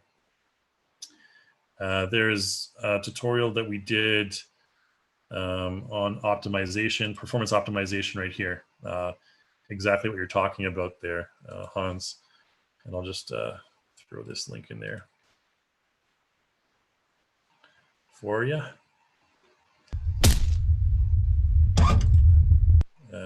Sharing is caring. I'll throw this in the chat window in case anyone's interested in optimizing LiveLink. Because as you can see, it's 13 minutes long, and 13 minutes I'd rather not spend on this webinar kind of optimizing the frames per second. So Michael asks, will you ever have a mocap solution for Android? That's also in the works as well. Again, there's so many things in the works right now, and our engineers are like going head over heels, like just doing everything they can to get all this stuff done as soon as possible. But we are working as well on a motion capture solution for Android, as well as the iPhone one that we currently have. So just be aware of that. And keep your eyes open on the website and on our YouTube channel for any updates. So Vivek asks a question about text-to-speech a little bit earlier. It works for English, but how about other languages like Hindi from India? Again, that is something that we are certainly working on, and we have recognized that demand from our users. There's also a wishful features section of our forum, by the way, guys. If you want to, basically our development team peruses this section here quite frequently. So depending on which software you're using, like iClone down here, there's a section for wishful features. Craft your dream tool. All right, I'll throw this link in the chat window there as well. You can just throw that, go to that section of the forum there, and anything you'd like to see, throw it in there. And because like I said, our development team is constantly taking a look at that stuff and determining what's the next priority for development. Question from James. I have Motion Live for 2D. Do I need to purchase something else to use my webcam and iClone? Motion Live for 2D. This is one thing that's important to note. The Motion Live for the face capture, we're using the webcam for the 2D is not Faceware. It's actually a proprietary capture. So Faceware, to my knowledge, if you buy it for iClone, you'll have it for Cartoon Animator as well. But the one that's included in Cartoon Animator with the Mocap suite, that is a little bit different, but basically the same results. As you probably know, with 2D motion capture, facial motion capture, at least, you don't really often need the same detail that you need in a 3D face, like a 3D face with like 60 morph shapes, versus a Cartoon Animator character with like 6 sprites on its face. Is going to be a lot of difference in detail there. Yeah, but if you have the Mocap suite for Cartoon Animator, then you have that as well. No need to purchase the Faceware gear profile separately. Okay, Mark asks again, will there be an Android version of Live Face Profile? In the works as well. I'm really sorry, guys. I can't give you a specific timeline on that since things are going all over the place, being developed all over the place. Anonymous attendee asks, is there going to be a price scheme that more accurately reflects different users, indie, professional, and corporate? I specifically work mostly with academic pricing myself. We do have a lot of special pricing for academic.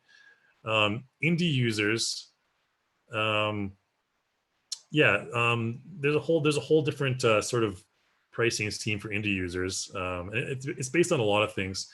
If you're an indie studio and you're looking to collaborate with us possibly, I'd recommend getting in touch with us. We do have partnerships with indie studios. But in terms of the pricing, yeah, for Motion Live, there's for the Unreal Live link, there's separate pricing, but that's something that we need to develop more in the future. Is the pricing scales for different users there. Um, if I buy, for example, Unreal Live link, there's a corporate license and an indie license. Okay, there's also an academic license, which is on our academic site. But the indie program here, so this is where you can apply for considerations from Reallusion for getting the package here at a very decreased price. So here's some good packages that I would recommend people take a look at down here. And again, it's really knowing which program does what to determine what you want. And I'm more than happy to answer any questions you guys have about that as well, since I know there's a lot of stuff here and it can be a little bit overwhelming at first, especially if you're not familiar with the software. So yeah, we're working on that for sure. Okay, so Irvin asks, if you get the high-end Faceware product and their hardware, do you have a profile to receive mocap data from that product? Yep, that's the real-time Faceware real-time for iClone. That's the product that we're using to receive the mocap data. That's, yeah, hopefully that answers your question there, unless you wanted more detail on that. Donald asks, I purchased a couple of walk animations from the marketplace, and I noticed at the end of the animation, it reverts back to the starting position when exporting to Unity. Is there a way to fix the animation to loop prior to export? Okay, this is not really a complicated issue. I can demonstrate it for you really easily, Donald. There's a couple of things. There's a couple of motions here, a couple of types of motions. One motion is called the root motion, and one motion is called a stationary motion. A root motion, for example, let's apply it to our girl here. While she's walking, she'll be talking at the same time. Let's see if I can find any on this in our content manager here. Motion, let's go to female. Okay, so, oh, these are some weird gun motions. Let's go to something a bit more.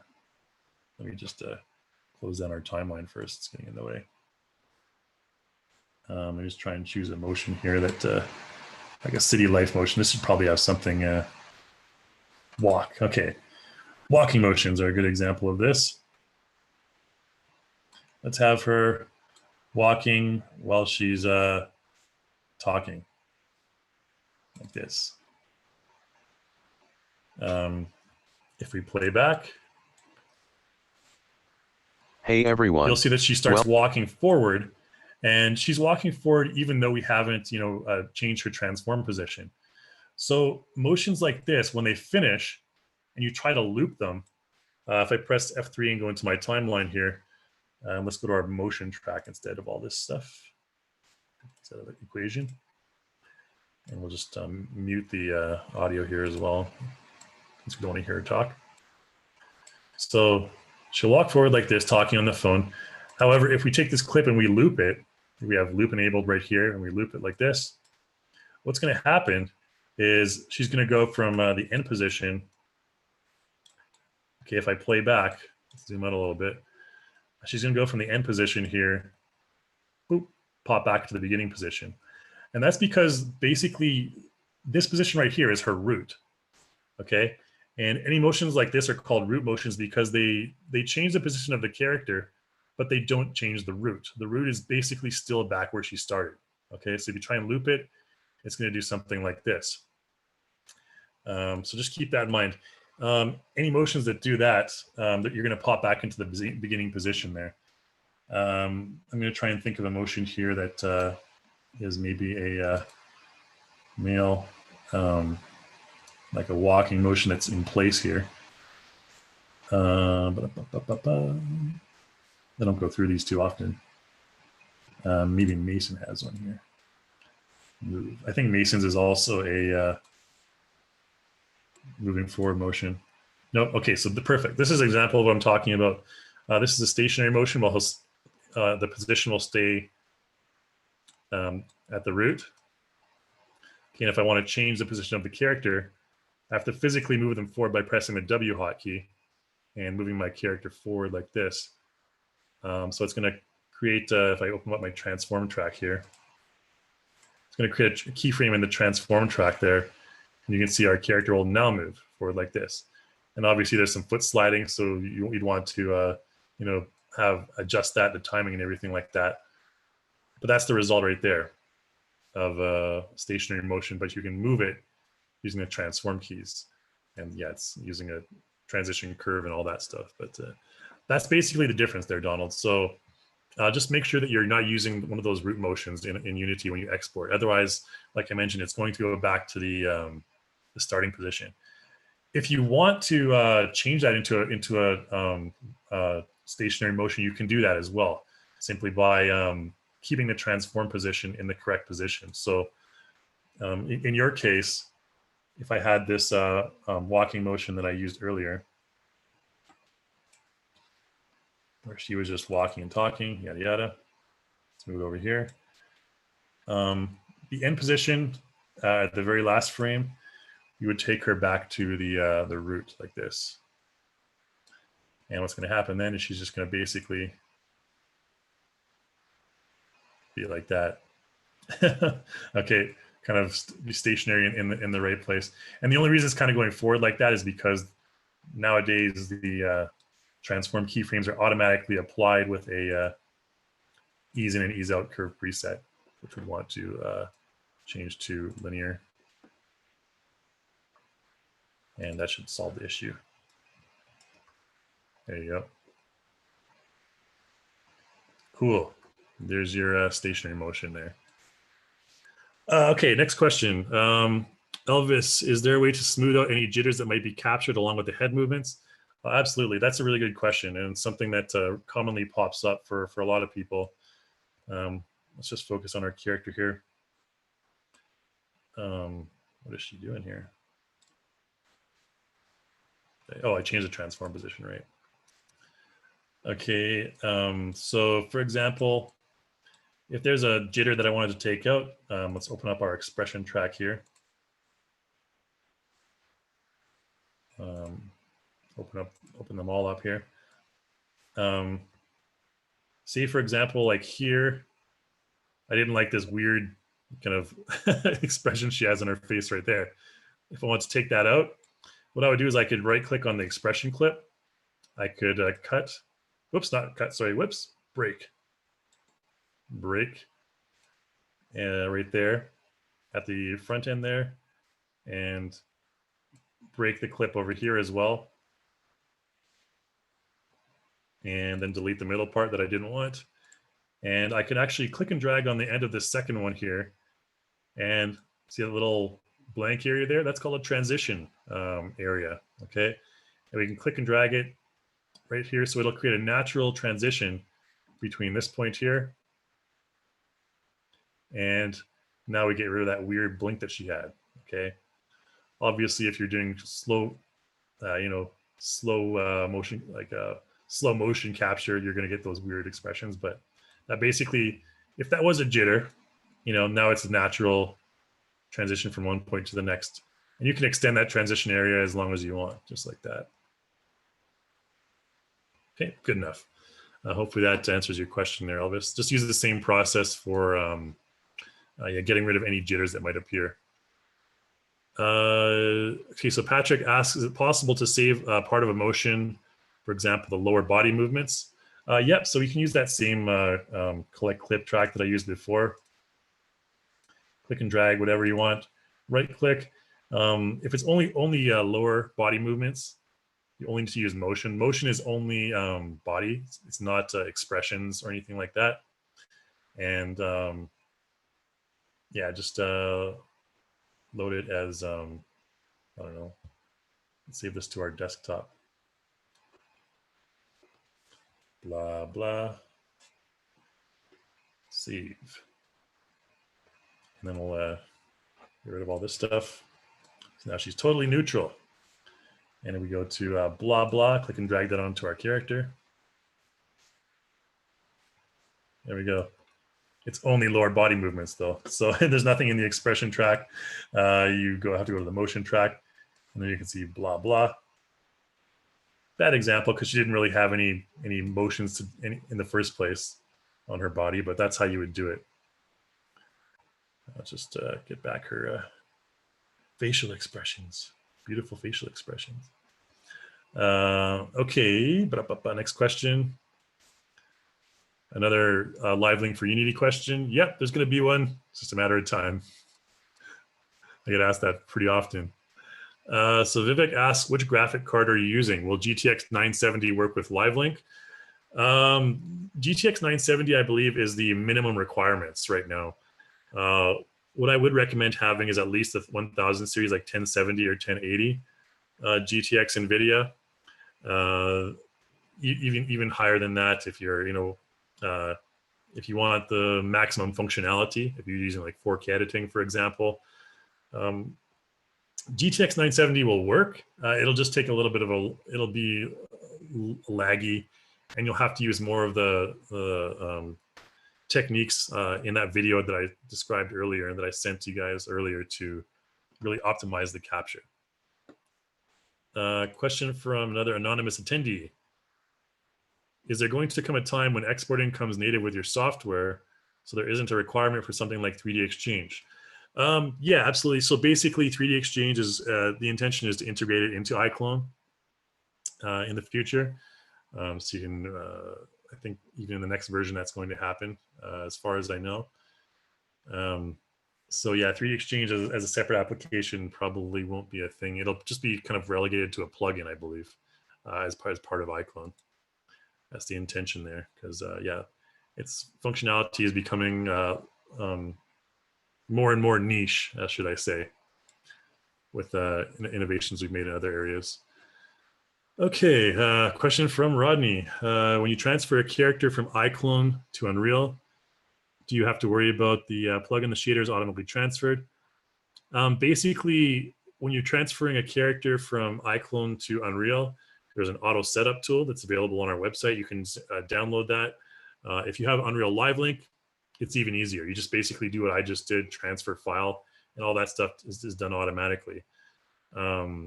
If you don't have iClone, you only have Character Creator, then you will need to use the auto setup functionality. Just type in like iClone Unity or Unreal auto setup. There you go. Boom. This is the download that you want to have here, and there's instructions and all that stuff on how to use this as well. There you go. Put that in the chat window for you there.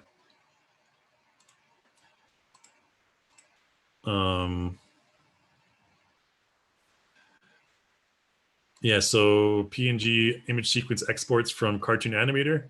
You should be able to do that, Ronnie. I believe you can export image sequences from Cartoon Animator. I don't want to load it up right now, but I've done it before, so I'm pretty sure you can still do it. Because I've done that into Unity. I've exported image sprite sequences into Unity previously. Michael asks, any idea how far away we are from iClone 8? There is our, what's it called? I'm not really sure at this point, since that's kind of a big development. Generally, what happens is we try to launch our new versions around Christmas time, so you can buy yourself a present, hurrah. But yeah, that's what we're looking at, possibly. But I think iClone 8 has a bit more functionality that we want to add on to it. It really all depends on, like, how much we want to add on to it before we launch it. and how things are going there and with the development team. But yeah, it'll be available soon. I can't really say, but that's kind of my guesstimate, I guess you can say. I hate that word. Anyways, let's go on to the next question from Alex. Are there any tips for using the webcam on facial mocap, especially on custom characters? I find the iPhone app works better than the webcam. Yeah, I think Alex, like in a lot of cases, I've heard similar responses. The iPhone app works a lot better. That's mainly due to the less than ideal lighting situations. Like I mentioned, it does perform a little bit better in low light. Okay, next question from Jose. What are your recommendations for best practices to get the best results from the audio file script for facial animation? I kind of went through that. I kind of failed a little bit, but there is a way, I know for sure, to get rid of that audio and only animate over the facial expression there. So using the facial expression from the motion capture, using the lip sync from the text to speech, and using the audio from your pre-recorded audio. There's definitely a way to do that. That's the ideal workflow that I would use. And I think what I'll do is I'll just possibly have a tutorial in the future on specifically that, since I think we don't have any tutorials on that. And if you guys want any tutorials on that in the future, just put that in the feedback form that we're going to send you guys out there. Because that's the most accurate, the fastest and most accurate way that I remember ever doing it before. So LSC asks, is it possible to have motion capture of my own characters without iClone's library? Yep, definitely. Making your own motion capture, no problem. Using the facial capture or body capture, you can do both. Body capture, of course, is a bit more expensive since you have to get the hardware for that as well.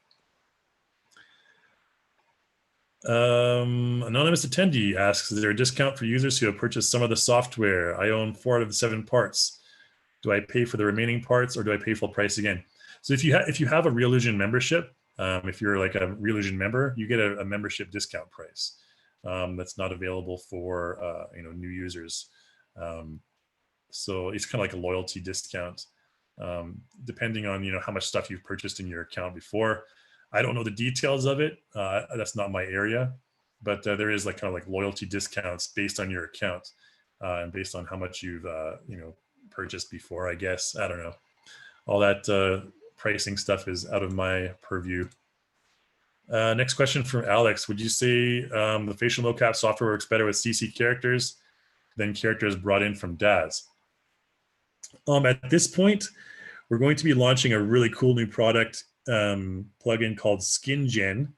There's a free version of this included in CC3 and also a paid version. And it's also we're also simultaneously going to launch a new update for Character Creator 3, 3.5. And that includes what's called a CC3 Plus character, which I believe is superior to DAZ characters at this point. I think that, to be honest, let's see here. To be honest, I think that, yeah, just take a look at those characters are going to be really awesome. But DAZ characters, they work pretty good. Again, the blend shapes have to be transferred over into iClone, but those blend shapes are fairly detailed as well, and they're unlimited. So all the blend shapes you have for your character in DAZ can be transferred over to iClone. So it really depends on the DAZ character. G8 characters maybe a little bit better. G3 characters maybe not as much. Just depends on the detail of their faces. But yeah, Alex, I would definitely wait for CC3 Plus characters. They're gonna blow your mind, man. No, they're great. I've been using them for the last few weeks here, and they're pretty good. I can say a lot of improvements. Irvin mentions Faceware Studio is $2,300 annually from the website. Is there a profile to bring in facial motion capture from their high-end product and apply it to iClone? Yeah, I mean, technically you can import in the BVH or FBX facial animation. but it's essentially the same product. We've just integrated it into iClone. Obviously, with the Faceware Studio, it's a little bit of a higher end capture device.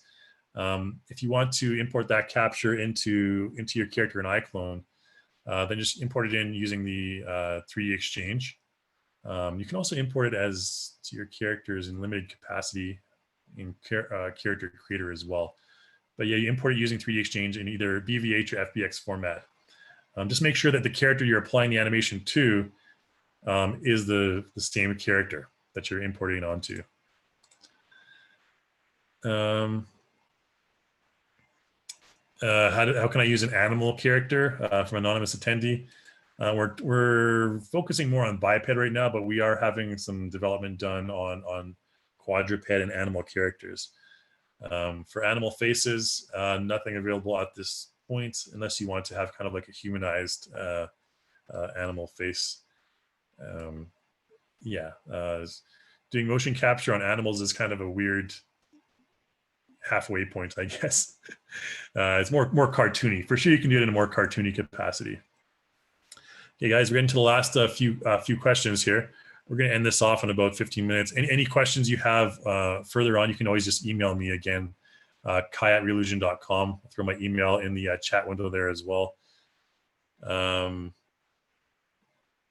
Question from Robert: if I purchase the package for iClone and 3D Exchange, do I only pay for the later, or do I pay for both again? Okay, so if you own iClone and CC3 and all that stuff, you can purchase. You definitely don't pay for both again. You purchased 3D Exchange separately. Don't worry about that. And if you notice the store getting you to pay for the headshot a second time, make sure you check at the bottom of your checkout, all the items on your checkout window there. Make sure you check at the bottom. Sometimes it'll say you already own this content pack, or you already own this software. Please confirm that you want to purchase it. It's in very small text, but you should be able to see it. And I think I have, I can show you an example here. Like in my shopping cart, I probably have something in there that I already have. Yeah, so here you go. You've already purchased the following packs. Make sure you take a look at this, okay? Before you check out anything, make sure you pay attention to the notifications down here. There's a little star right beside your, little star right beside your pack there. You've previously purchased it. So you can purchase it again. I mean, technically it's not going to stop you, I guess, because you can purchase for someone else, but yeah, be aware of that. Okay, question from Alex regarding a smooth walking cycle between my perception neuron suit and iClone. The motions I record in Axis Neuron are smoother than the motions when I'm linked between Axis Neuron and iClone. There's a couple of things that you can do in that regard. Mainly when that happens, it's a wireless issue. So there's maybe some sort of interference between the suit and the software there. That's generally what it is. I'm not really qualified to do troubleshooting with the perception neuron device because it can go in many different directions. But that's something you may want to contact the perception neuron staff about, their support team, and they can take a look at that for you, since it may be kind of an issue there. I can't really help you any more than that, unfortunately, there, Alex. So sorry about that. But yeah, that doesn't happen very often, but it's normally just a wireless kind of thing. Next question from Raleigh. I just purchased a Leap Motion device, but iClone was not recognizing it. Is there an initial setup software installed for Leap on Windows OS before it works on iClone?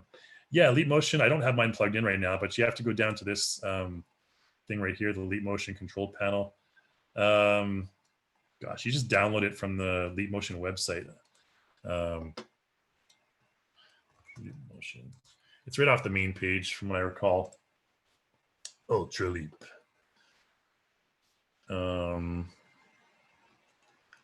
Yeah, you just I forget where you buy it or where you download it. I haven't done it for a while. This is the one I have. Little Leap motion controller, like barely $100. Really, really worth it, I think, even just to have it for anything. Buy it. Gosh, I don't know. I don't want to be browsing this page forever, but it's on that page somewhere. But you have to download, this control thing before. There's a couple things you have to install. I kind of forget the whole process. I did it ages ago. But yeah, definitely check on that page. Question from Robert. What's the upgrade price for new versions? Like I kind of talked about earlier, the upgrade price for new versions can vary based on different things. Yeah, there's upgrade price for sure.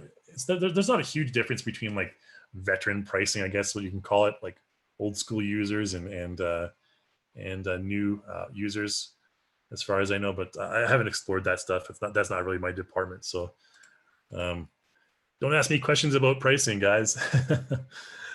Question from Gerardo. Could you recommend a tutorial about the performance of iClone? I have a GTX 1050 and Intel i5, 32 gigs of RAM, and it goes a little slow. It affects the animation results. In the help files, there's a lot of things on how to optimize. I think, to be honest, the easiest thing to do in your scene to make it better is you can use auxiliary lighting, this one up here, instead of your lighting in your scene. So notice the video memory right now, or it was at whatever it was. Okay, here we go. Notice the video memory right now, we're using 2.3 gigabytes out of 8 gigabyte memory VRAM I have. If I go to auxiliary lights, that should take it down a lot more than to 2.4, but yeah, down to like 1.3.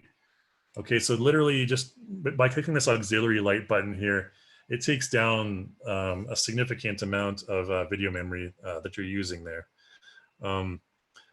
That's basically the easiest way. Like whenever you're doing your animation, just use auxiliary light. You don't need the detailed light if you're only doing the animation. Just turn it off when you're doing the animation. Another thing to do is, you can deselect global illumination, which I already have off there. Post effects, we don't need any of those. Stuff like this that's in the visual tab. You can, take off shadows, for example. Atmosphere, you don't need IBL, for example. Stuff like this that just isn't in terms of lighting. See, now we're down to like 0.7 gigabytes, right? And we still have a fairly decent up here. Also, you can go to quick mode for shading. That's another thing you can do really quickly. That doesn't take much. Just takes a little bit of time to process. Change everything to quick mode shading. Probably get this down to like I don't know, whatever. I went up. Oh, there we go, down to 0.6. Okay, but you can see the result. You can still see the basics that you need for animation, but obviously our video memory has gone down from like 3 gigabytes to 0.6. That's the best way. I mean, the fastest and easiest ways I can think of to improve your performance. And there's various other things you can do as well, like baking textures and so on and so forth. There's a lot of stuff to get into in terms of that. Okay.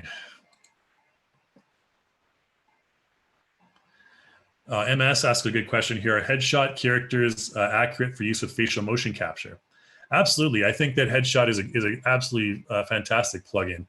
I've been using it for a while now, and with minor tweaks, you can really create a realistic head. There's a tutorial that's coming out, I believe, at the end of this week that is talking about the headshot 1.1 improvements, either the end of this week or early next week.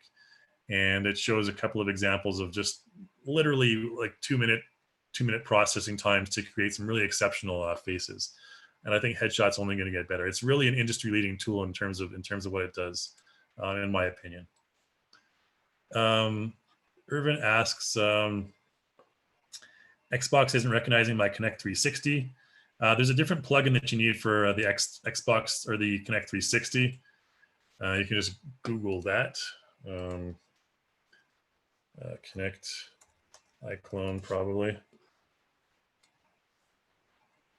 Yeah, this is the page that you want to go to. The default page here. I'll throw this in the chat window. You need to purchase this plugin. This is a kind of an older plugin, separate for. So this is kind of separate from the Motion Live plugin, because this is before we had Motion Live at all. So this is something you'll need if you want to use motion capture with Connect there. Hans asks, have you tested Radical AI for body mocap? I believe we've been approached by them, but I'm not sure how, if and or we would be adopting them in the near future. But I haven't personally tested it, but I'm sure our development team has, since I've heard their name being thrown around there. This question was from Hans. Question from Hyunmin about root motions. Can I make a root animation in iClone, for example, rotating the root in 90 degrees? Yep. So again, rotating your character is going to be a transform as well. So if I have my character selected and I press the E hotkey on my character, like maybe at frame 0, we press the E hotkey and just kind of rotate it slightly. Let's open up our transform track there. It's going to create a transform track, a transform keyframe. This frame will rotate like that. So basically, this is going to be rotation. Okay. And if we wanted to move as well after the rotate, a little bit forward, just like that. So now what we'd have is we'd have rotate and move forward. Okay. So that would be creating your own root motion there in iClone. I know it's obviously pretty useless, but that's the technique, unless you had some weird ghost that was floating around in a T-pose. Hopefully that answers your question there, Hyunmin. Okay, so Robert, I don't really have time right now to go into my favorite tips and tricks for the software. Honestly, the thing that saves me the most time is just double-clicking stuff to take it back to the default value. So if I go to like blur, let's go to like 84 blur, and then I just double-click blur, it goes back to 0. That saves you a lot of time instead of like, going like back like this.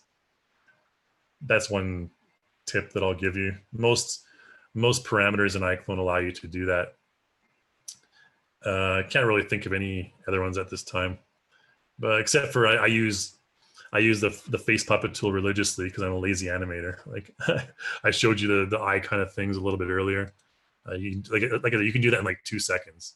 Your client's like, oh, I want to see this and that and this and that, and you just throw it in the facial puppet tool, and then you're done.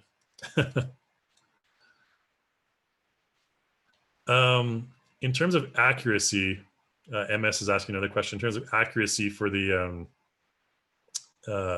motion capture, or for the DAS, I think you're asking for DAS versus iClone characters. Yeah, the new CC3 Plus characters are definitely going to be the most accurate. They have even more musculature in the face, more blend shapes. The lip syncing for the new CC3 characters is an exceptional improvement. I can say beyond the current CC3 versions as well. They're going to be a lot more accurate. Hopefully that answers your question there. I'm just going to sign off in a few minutes here, guys. So just get that email again, kai@reallusion.com. Yeah, so our headshot created faces is accurate to use for facial capturing. Yeah, they are. All the headshot characters from this point on will use CC3 Plus. Not from this point on, but from I think next week on. All your headshot characters will be using CC3 Plus bases, which are, like I mentioned, a great improvement upon the current versions. Okay, so Hyunmin, maybe you can email me a little bit more about the kind of motion issue you're having there with the FBX. Since that's a little bit longer, a little bit of a longer process to figure out. So Rayan asks, is the iPhone mocap able to read asymmetrical motion? For example, see the difference between left and right eyebrows? Yeah, pretty much. I mean, it has that mesh over your face. Like I showed you earlier, if you raise one eyebrow, lower the other, that's the results you get there. When I complete my facial motion and I set up lip sync by using text to speech, then record a separate audio file and drag both into Premiere. Yeah, so RP, that's a very that's a good example of the workaround. But I'm sure there was a way to do it in iClone. But yeah, RP, your comment about setting up lip syncing using text to speech, recording separate audio file, and dragging both into Premiere. I mean, when worst comes to worst, that always works. But I'm sure there's a way you can do it in iClone. I'm just kind of forgetting it. But yeah, that definitely works as well. And in Premiere, of course, you can speed up or slow down the audio as you wish as well, and the video to match. Yeah, so this iClone version right now is at 7.8, I believe. Oh, 7.73. 7.8 is going to be the last iClone version, the last patch for iClone, I believe.